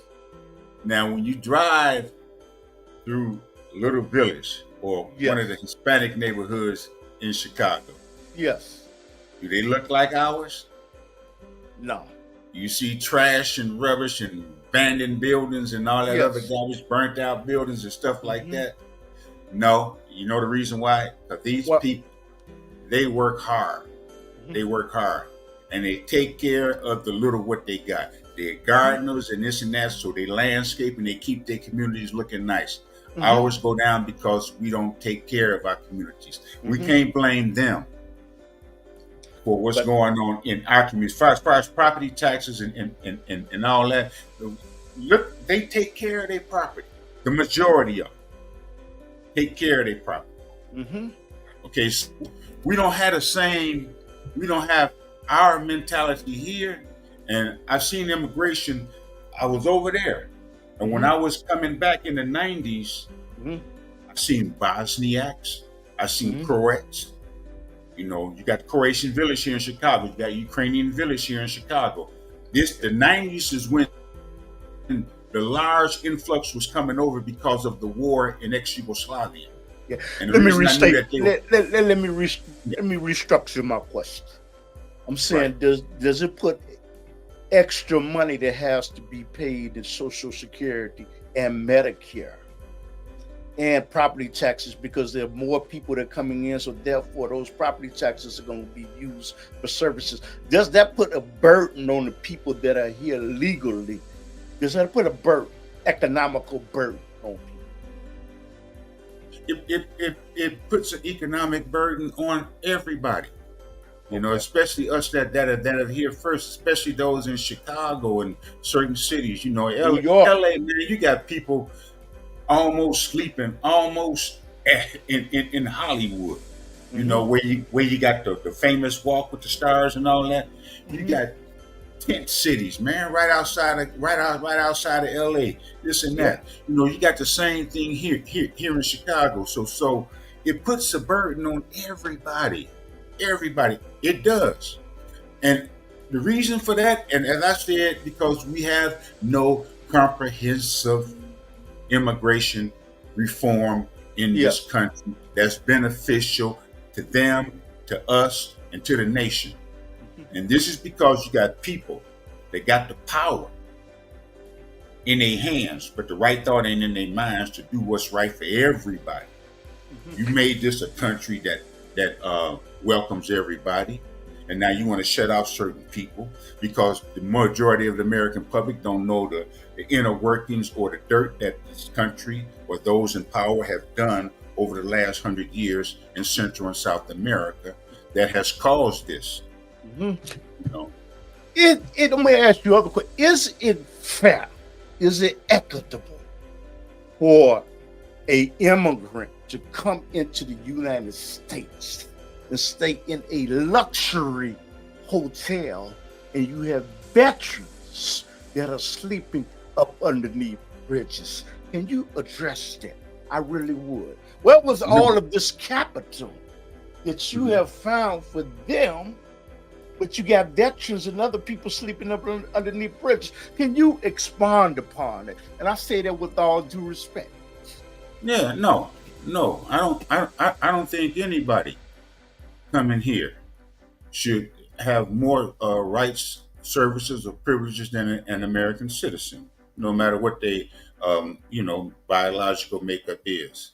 And for the simple fact, it's nothing against the immigrants or No. immigration, but if you're not taking care of your people first, and which all this, when you look at MAGA, when you look at the AFPI or America First, blah this and blah, it's America lie. Hmm. Because if you were taking care of America first and Americans first, this country wouldn't be in the situation that it is in today worldwide, where it is declining. Hmm. You allow people to come over here. Um, well, they come over here illegally, escaping death, escaping poverty, escaping gang violence in their cities and states in these countries being Yeah. taken over by gangs with the police. A lot of them are in cahoots with these people, Mhm. but they're getting this little money. But no, America citizens should have first privilege over everything. Sure, Mhm. help the immigrants, the illegal immigrants, or whatever, but take care of Americans first. The reason Donald that we Trump got make America first. Yeah. right, right, right, and so You know, when I look at it, like I said, this all goes into comprehensive immigration reform policy. If you Mhm. have no clear immigration policy, they say they do, but it's not. It's in existence, because if it was, you wouldn't have this problem right here. You Mhm. can't stop the influx of people coming into this country, escaping poverty and death and executions, and being inducted into the gangs, or watching their families and villages Mhm. burned down or murdered. We are mostly unaware of the situation what's going on in Central and South America because of the media. Okay. These people, you think these people, okay, America, the promised land, some of them coming, for opportunities or whatever, Mhm. and some of them are political asylum seekers, and some, you got to mix everything.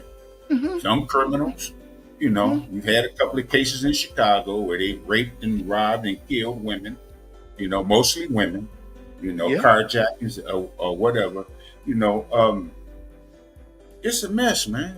Mhm. And my thing is, like you said, America. I ain't talking about MAGA, none of this. Americans first. Give the American people what they need. We here in Chicago, are suffering from certain things, housing and this and that. And you see somebody just come in here. An example: you got Okay. two children in the backyard. Mhm. Your child see me give my children candy, and they Yes. going la la la la la la la la in front of your children, right? Yes. That creates animosity. Why don't I just, if I give my children candy and your children give them a little bit too, and it eases I- that. yeah. But here, you don't distribute the candy equally. Mhm. You give us one piece and you give them 30. Mhm. You see what I'm I, saying? I And got that two creates more. animosity. Yeah, I got two more questions. I know I done held you way over.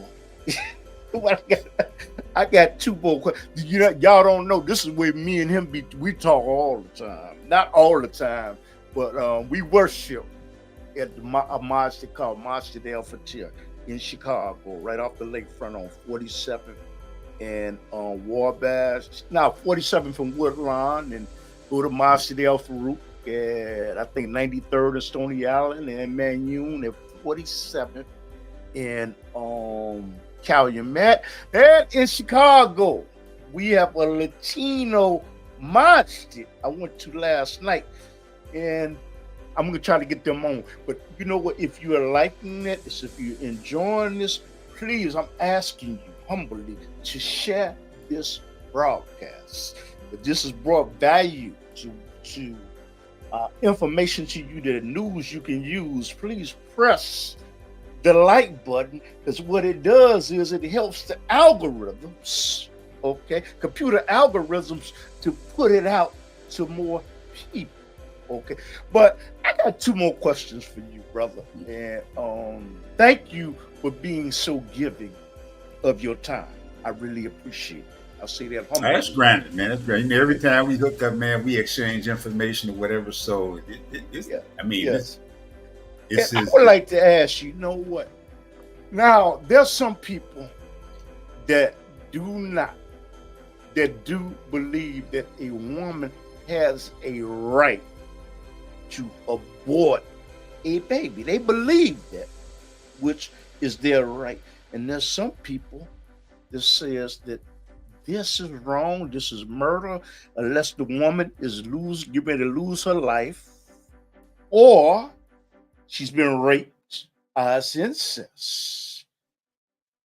What is your what are your political views? Did the Supreme Court do the right thing by giving each state, the voters in their state, the opportunity to decide whether this was right or it was wrong? What are your views on it? well, first of all, I'm a Muslim, and we don't believe in that. Okay, that's first of all. Life is life. Mm-hmm. Um, when you're talking about a woman has the right to control her body, et cetera, you Mm-hmm. know, that woman has the right to do what she wanted to. Mm-hmm. She got to answer to God, Mm-hmm.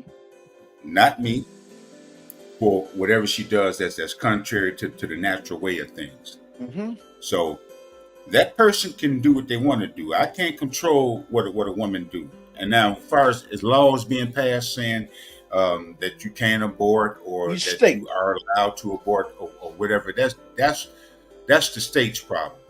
A moral standpoint for me, I don't agree with that.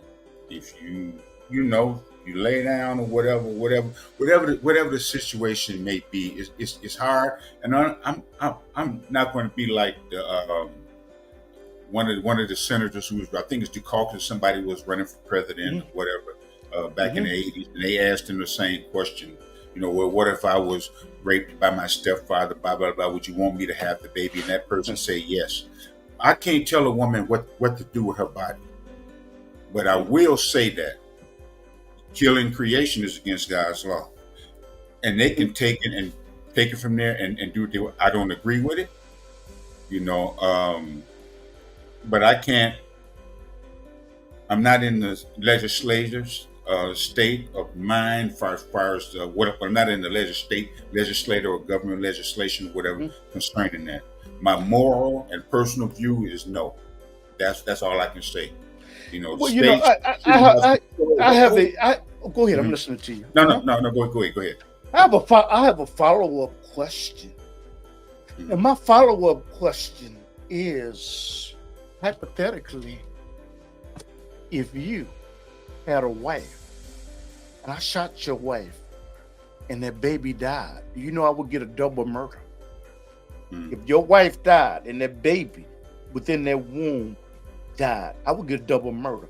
Do you believe that there should be repercussions for carrying through with these actions if you do this in your state and your state has determined we not with that program? But you saying, let me get this together. If the wife and the baby and the wife dies, if I shot your wife, she was carrying a baby. And if you shot my wife, yeah, and I killed the baby, do you know I would get a double murder? I don't know. You would get. I didn't know. I would get it. Well. Let me restructure my question. Okay. Okay. Do you think that there should be adverse consequences for women that do not want to obey the state laws that within their city or state, once their people have determined abortion is wrong and she lives in it, and should there be consequences for that? I don't know. And the reason I say that, because her consequences is going to be with Allah. If you do that, you will have to deal with that on a personal basis. No state, no government should be able to tell you what you can do with your body. But at the same time, you should have a moral obligation to know what you're doing with your body. If you weren't raped or whatever, molested or whatever, and you laid down with this man, and in a state of conception, then yes, that's on you. You shouldn't have a right to kill that baby because you don't want it. And now we got to look at this whole hook of how do we get to this state? Women's liberation movement. Yes, that's what created that. Yes. Oh, we should have control over. But you always have had control over your bodies. We used to tell you what to do with your body. So now we got to look at, when you see these sisters, they feminists and all this and this and that. Quit playing, man. The black man has never treated the woman like a slave. The black man has never enslaved the black woman. The black man has never pushed the black woman to the back or bricked her in castles when she was supposed to be a queen or a princess, so that the hair was solely a male who wasn't the oldest. You see what I'm saying? All the wickedness this man has done to his woman has produced this. He treated her like a second-class citizen all her life. When did they get the right to vote? In the late 20s, etc., with the suffragettes in France and in America? That's when they got the right to vote. Think about Susan B. Anthony. Okay, We go ahead. didn't do that. Okay, Us, you and me, our color, we didn't do that. okay, We never treated our women like that. So all these movements that have come off are offshoots of the way that they was treated and mistreated, and they suckered sisters into it too, thinking, yeah, you right. No, black man ain't did to you what the white man did to his woman. It's worldwide. I could give you right. millions of histories of Europe what they done. And Yes. Yeah. so this is part of that movement. Is a destructive movement for black women because black women have never been treated and mistreated to that extent or that point, openly murdered like that by black men, like the white women were murdered and mistreated and disrespected and not given a place in society by the white man. We didn't make the rules for our salary, etc. is concerned. Mhm. So Yeah, I get it. And brother, it's one last question I would like to ask you. Does it bother you? There used to be stereotype that Africa people were living like wild men, swinging through trees, and Africa is rich in resources. Does it bother you that China has made a huge investment in China, and they're buying up the United States, they're buying up China for its natural resources and giving loans to countries that they know they won't have the ability to pay back to get the partial of real estate that may be next to a port, a vital area. Does that bother you? Do you think? What do you think about that? no, and the reason because President Xi. the reason because I have a deeper understanding by me, being in Africa, going to Africa, by me living in Europe and all those years and visiting different other countries and seeing the mechanism of how China works. The China don't make a policy for 5 years; they make a child policies for thousands of years. Okay, in order to do what they have to do, got to go back to pre-independent Africa in the Yes. 60s.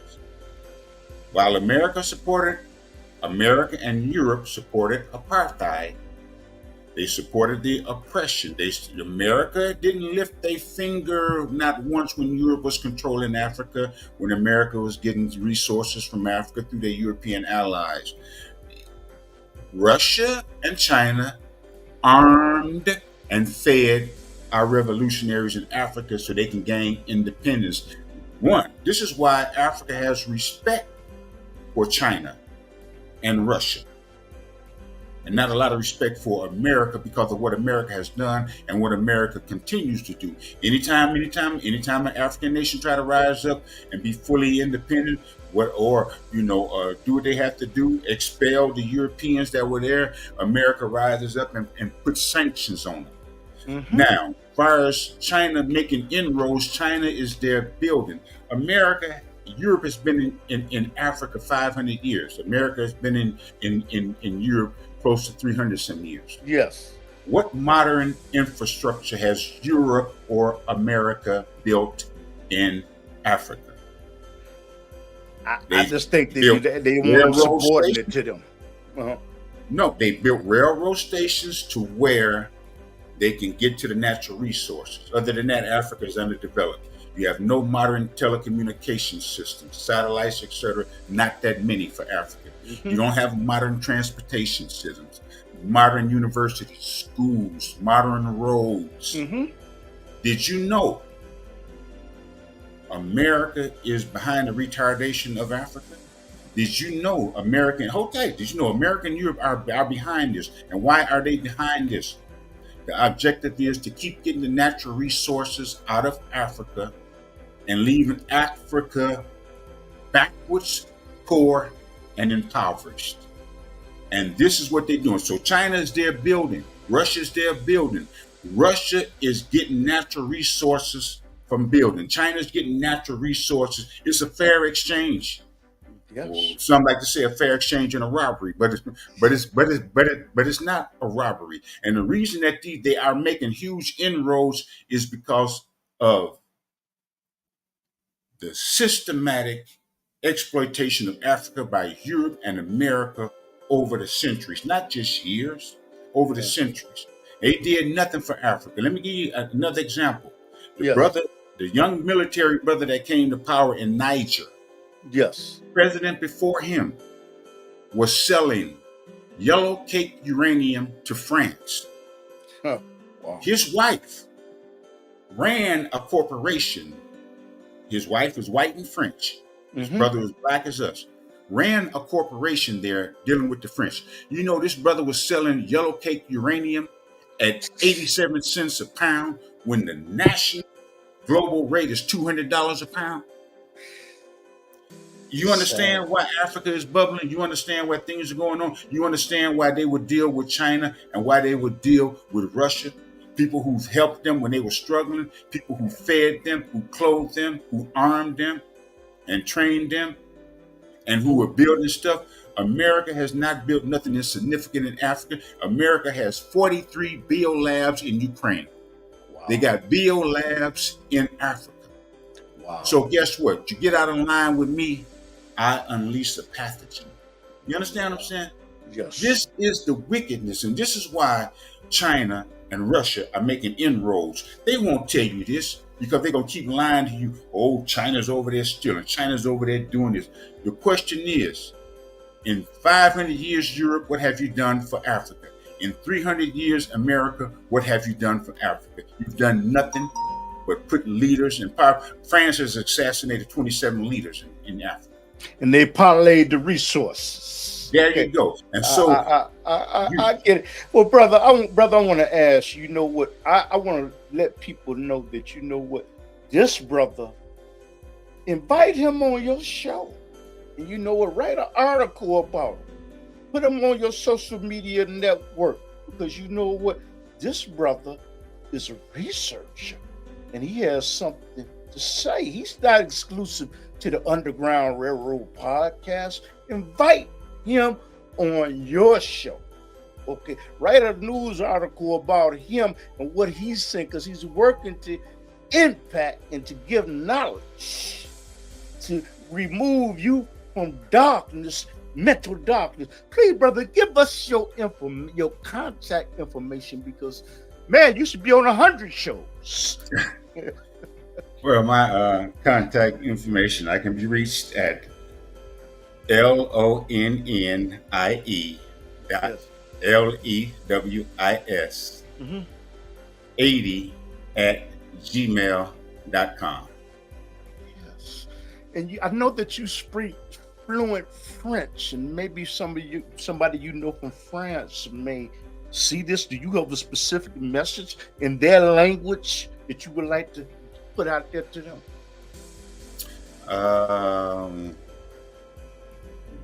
Yep. Je crois que, j'espère que le peuple français qui se réveille et voit qu'est-ce qui se passe politiquement dans leur pays. Et aussi, en voyant qu'est-ce qui se passe pour cette année-là des Olympiques, des Jeux Olympiques qui se prennent place en Paris, que ceux qui sont conscients, qui comprennent tout ce qui se passe là-bas, et tout le politique et toutes les autres choses qui sont nouvelles. I'm hoping that the people in France wake up politically and socially and economically, especially politically, to understand who their leaders are in France and what's going on, and why Europe is suffering, etc. And also the Olympics, which they've made very political in Paris. And so that's what that's the message I was getting at. Because if you look at it, how is it possible that Israel is at war, Ukraine is at war, you got Israeli athletes, and you got Ukrainian athletes that's going to participate in the Olympic Games in Paris, but you will not allow Russia or Belarusian athletes to participate under their national flag. These are belligerents in a war. And so why do you have this special case against Belarus and Russia, which you allow two people or two other countries to have their athletes in there? Yes. See what I'm saying? It's discriminatory. It's bad blood. And most Americans do not understand anything about Russia. They haven't visited the country. They don't know many Russians. If they see them, they wouldn't recognize one. And so all your news, all the media that you're getting, all the horror story and the lies you're being told about Russia and China Yes. too, and different other countries, to keep promoting American hegemony, which is American power, American world control, and which is what all this conflict and everything is about. Because you got China, you got Russia, you got South Africa, you got Brazil.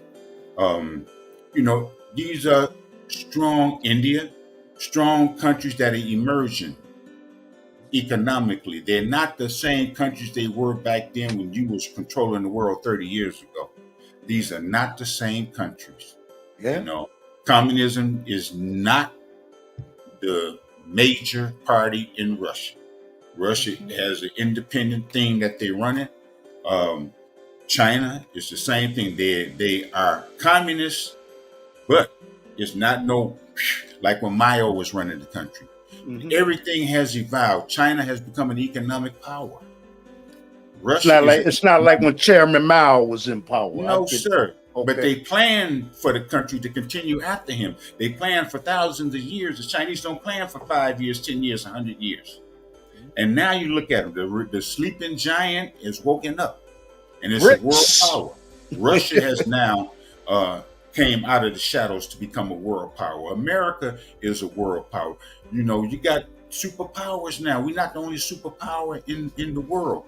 And the problem is you want to suppress, you want to control information, and you want to dog and talk about these countries and make them the demon because you hide what you've done in the world. Yes. From your public, from your people, and from your politicians that don't know jack, most of them.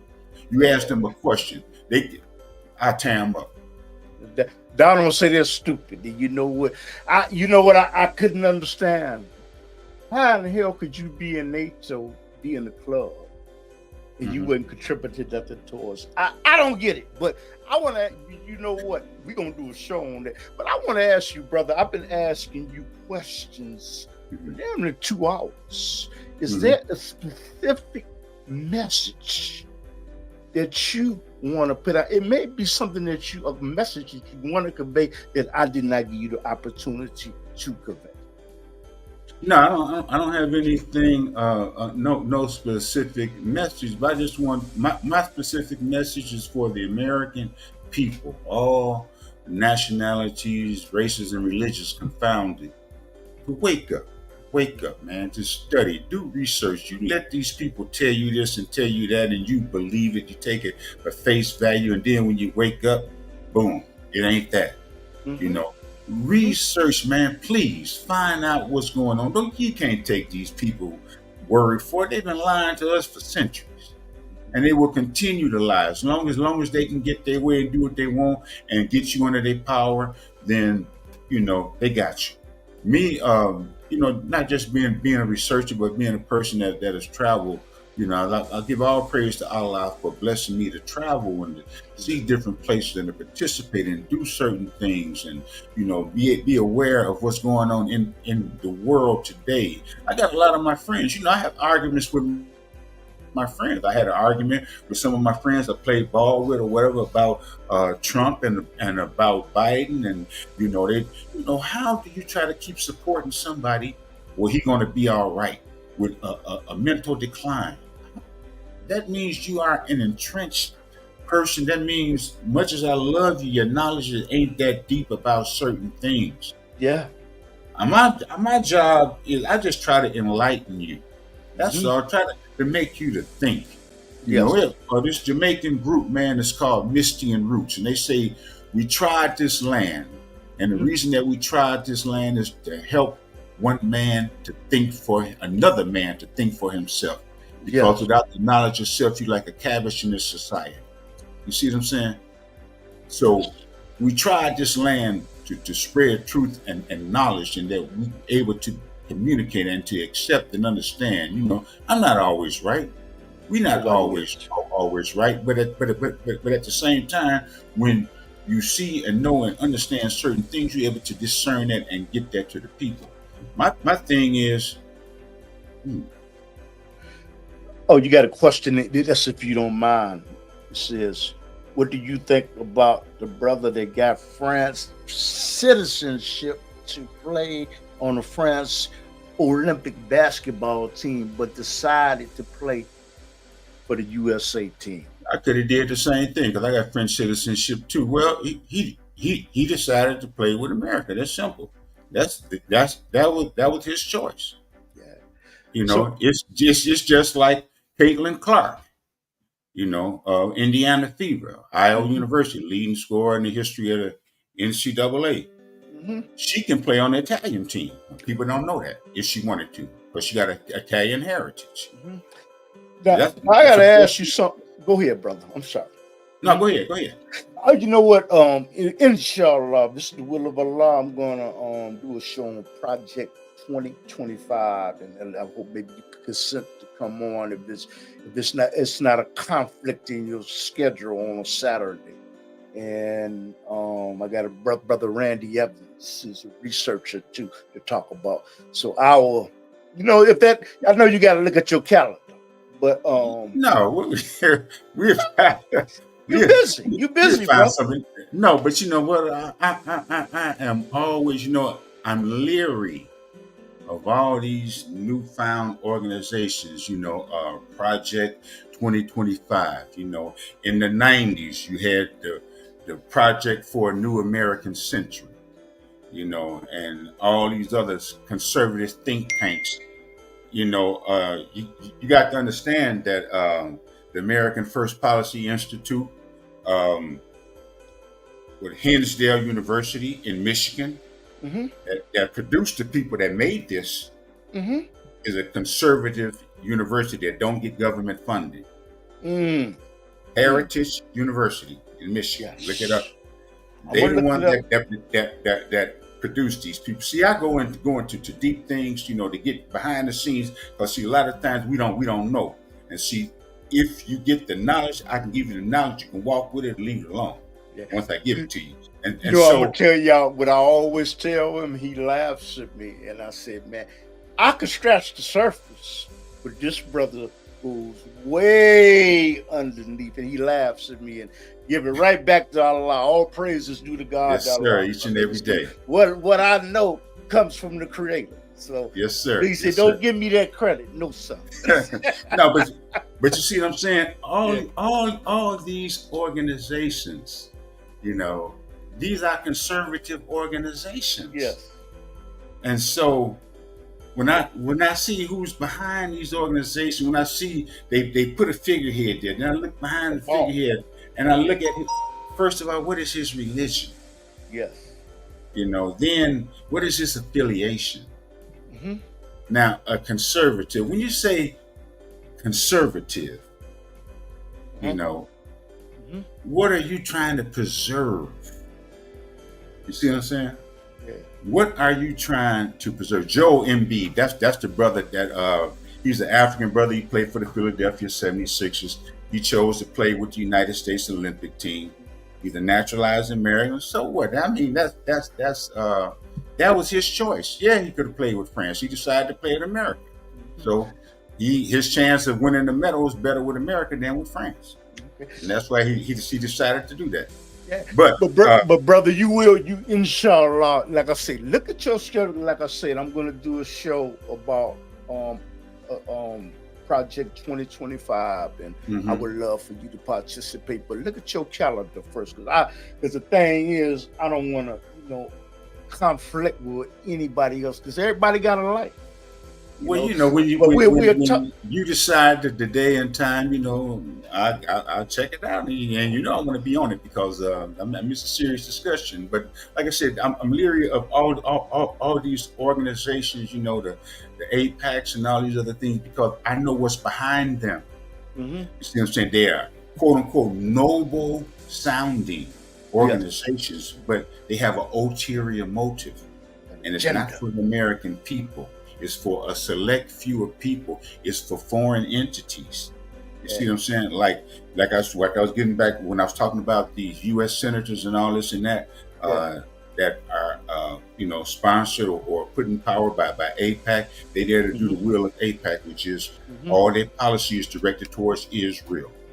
What Israel wants, what Israel gets, and that's all they're about.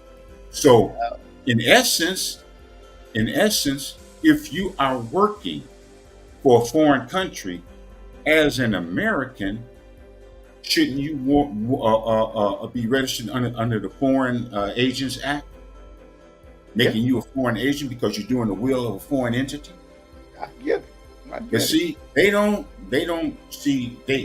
confound all this logic and all this bladders and tell you they this and that, but they got ulterior motives, and it's not for the American people. And some of these other organizations that's coming up, they just saying, look, American military superiority, foreign policy engagement in the American interest, foreign policy engagement in the American interest. What are American interests? American interests are not the interests of the American people. American interests are the interests of these politicians and these policymakers and these corporate entities that do trade or whatever, etc., around the world. That's the American interest, not the American people interest. And people got to understand this. When they give you these quote unquote noble signs and ideas, they lies. They are for a select few people to do what they can do to keep enriching them as the American people and the American economy stays stagnant. Now, some people think Donald going to bring the economy up. That's great. That's great. But who is it going to benefit? See, I think. Well, you know what? I got to be objective. But you know what, brother? You know what? We got to give. We're talking like we in an automobile. But you know what, brother? You know what, brother? Can you please, like I said, I implore to people that have Allah.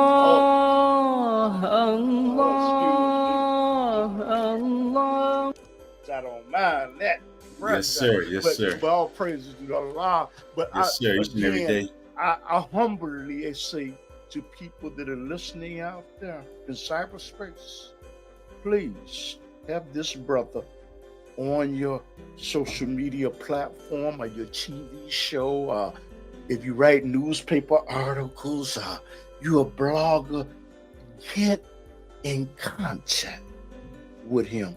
And please share this on your social media platform, because more people needs to hear what he's. I'm sure he has a large following, but he does not mind more to share the knowledge. But please give your contact information and how people can get in contact, telephone number, contact, all of your Facebook, your Instagram, whatever you want to give.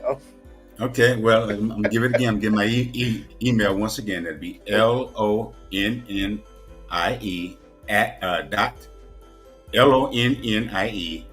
LONNIE.LEWIS 80 at gmail.com. Phone number 872-757-8778. My name is Lonnie Lewis. You can contact me at those two venues, and you see what's going on after that. And don't forget, you know what? And don't forget, I'm gonna give him a shot. He don't give me no shot, but don't forget to listen to Red Ross. Now, Red Ross got a show. Oh, yeah. When does Red Ross show come on? I don't know. He's on tonight in Hammond, I believe, and then he does the show in Hammond, and I think his other show is Tuesdays and Thursdays. I forgot. Give him a shout out. I'm giving him a shout out. Red Ross. Yep. Okay. The Big Payback. Yeah. The name of the show, The Big Payback. See, man, I'm giving it out, because you know why I'm giving it out. I'm giving things people ain't giving me nothing, but you know what? I give my blessings from Allah. And you know, yes, sir. Yes, sir. I don't beg, man. I beg Allah. So they don't. So therefore, Allah sees what I'm doing, and what I'm trying to do is righteous. So I give him a shout out. He's welcome to come on anytime he wants to disseminate information. Red Ross, look him up on Facebook. I want to thank you for accepting the invitation And inshallah, if it's the will of Allah, Saturday, I don't know what time yet, you have the opportunity to talk about Project 2025. And I have some Republican operatives that are coming on, because it's only fair that you hear both sides. Yeah. The world is not revolved around me. It is not. No, and I will not ostracize somebody that I just don't agree with. I've had people on the show I don't agree with, but they have a right to tell their story as long as I got my little platform. Whether one listens to me or a million, I will get exactly what Allah has allotted for me. Whatever Allah doesn't want me to have, that's sufficient, because all this is material deception anyway. All I'm doing is pontificating, is putting information out. Like better say you could take it or leave it alone. I want to thank you, brother. I want to thank you. No And problem. Anytime. Inshallah, be the will of Allah. We'll talk. I'm gonna get up here. What time? It's Asr.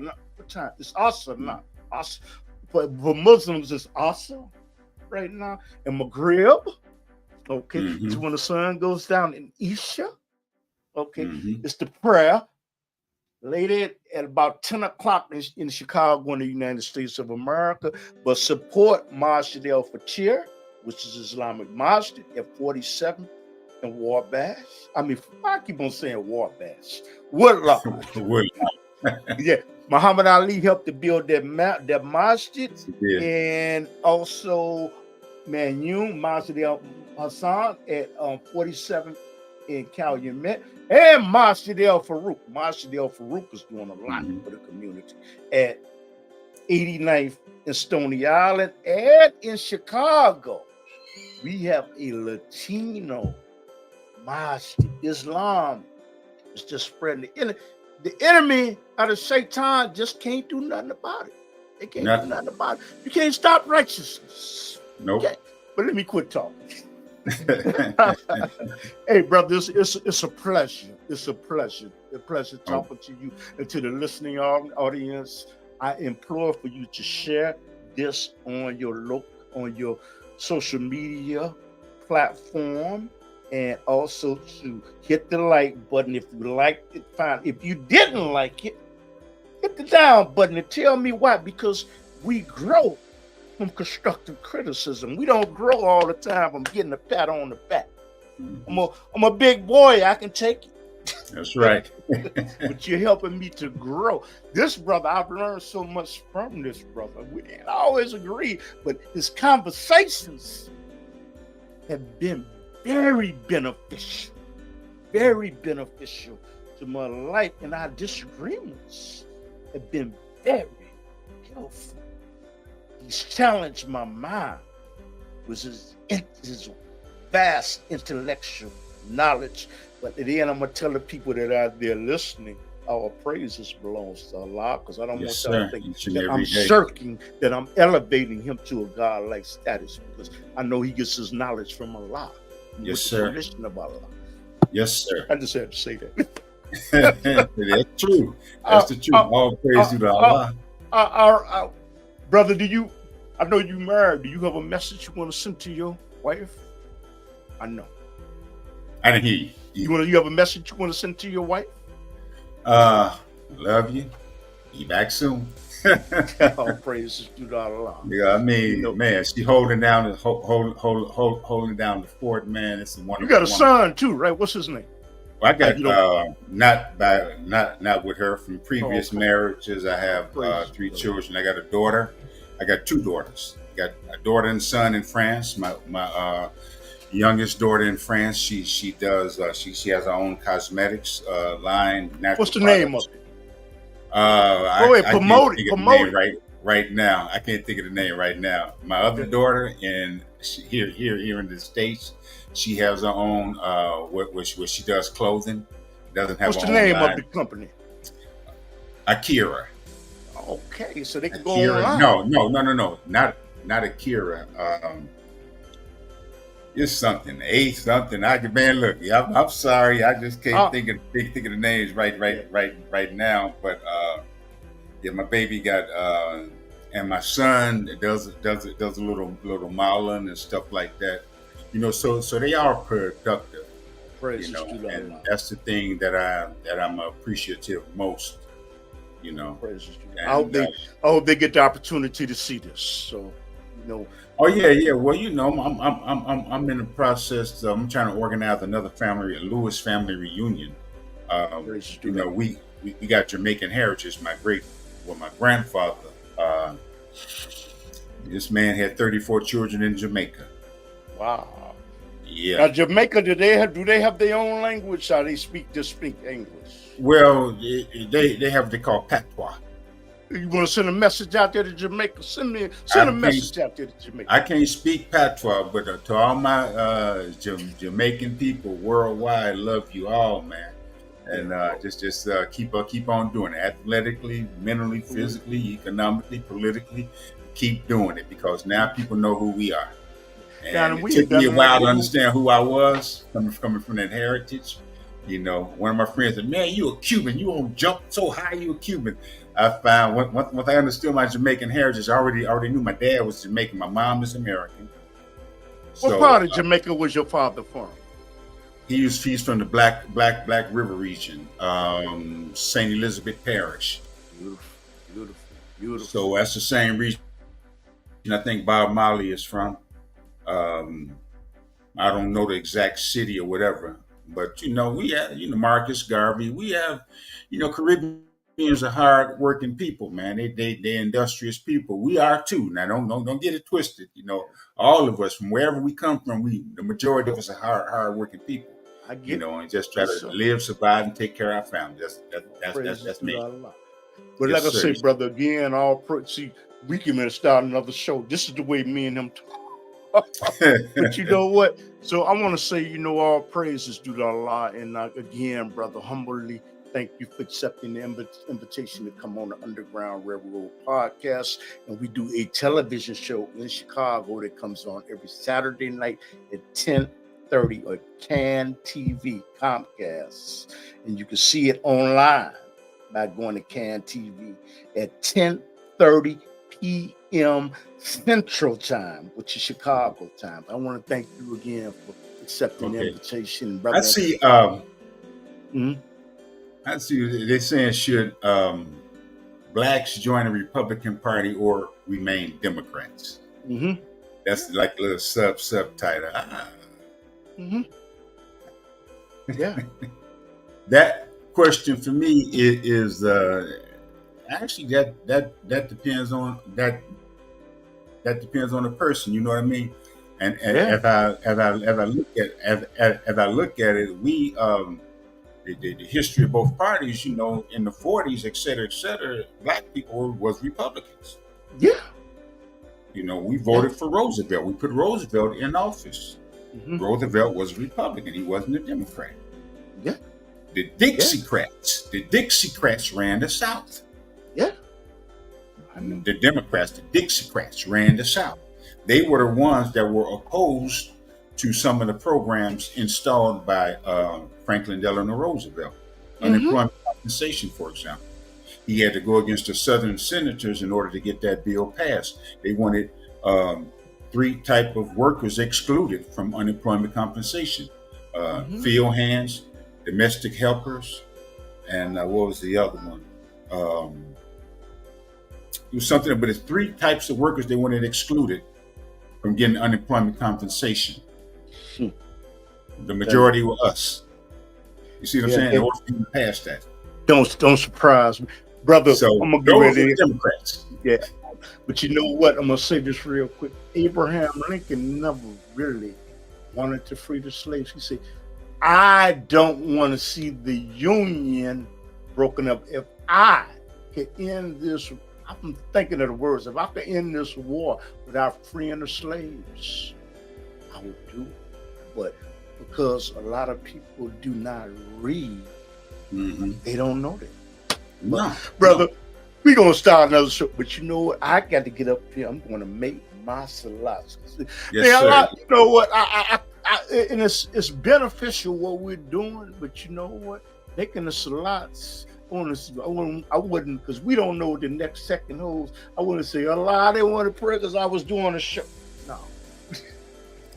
I'm gonna get it. I'm gonna get ready. It's Oscar time, and I'm gonna get ready to, And again, humbly, I say thank you for accepting the invitation and It's lead no problem. lead the audience with the words "Wassalamu alaikum," which means peace and blessings be upon you. And Islam is coming, and Islam is already here, and it's going to Mhm. expand. And no matter how you demonize it by talking about it on cartoons, on The Simpsons, beware the bearded ones, and you Oh put yeah. it down, you drop bombs, you know what? You cannot stop the spread of Islam, but Islam is being spread with love, not Hmm. hate, love, Hmm. to give clarity and to give understanding. Okay. And once people really sit down and examine it, they say, wow, these people that the media are trying to demonize so they can be weaponized against Muslims, they will re-examine it. We pray 5 times a day. We go through Ramadan. We try to go to the Hajj if we can. These are people that are trying to live. They're always going to be bad people within any group. Hmm. Okay. But Islam is here to stay. It started out with 2 people, Prophet Muhammad, sallallahu alaihi wasallam, and Khadijah, his wife. But the other prophets were Muslims. But I'm gonna leave that alone. Okay. All right. And I want to thank you, brother, again. Okay, brother. All right, no problem. I'm like it, brother. Hey, walaikum salam. All right. So you're looking, and you know what? I implore you to get in contact with him and have him on your show, on your podcast. Write an article about this brother because he's working. He's working to try to uplift people mentally from the darkness that the news media puts you in. Okay, because the average person is not a critical thinker. Thank God, all praises to Allah. There's somebody that reads, and that's in Arabic is ikra. I think ikra read. He reads. Okay, so all praises to Allah, to the people, my Palestinian brothers overseas, and may Israel and Palestine get it together. Central America, Asia, Africa, Europe, Australia, hey, even the Arctics. Okay, the North Pole and the South Pole. I might be pointing in the wrong direction. So, they don't never want to shout out for Alaska. But Assalamu alaikum wa rahmatullahi wa barakatuh. Thank you.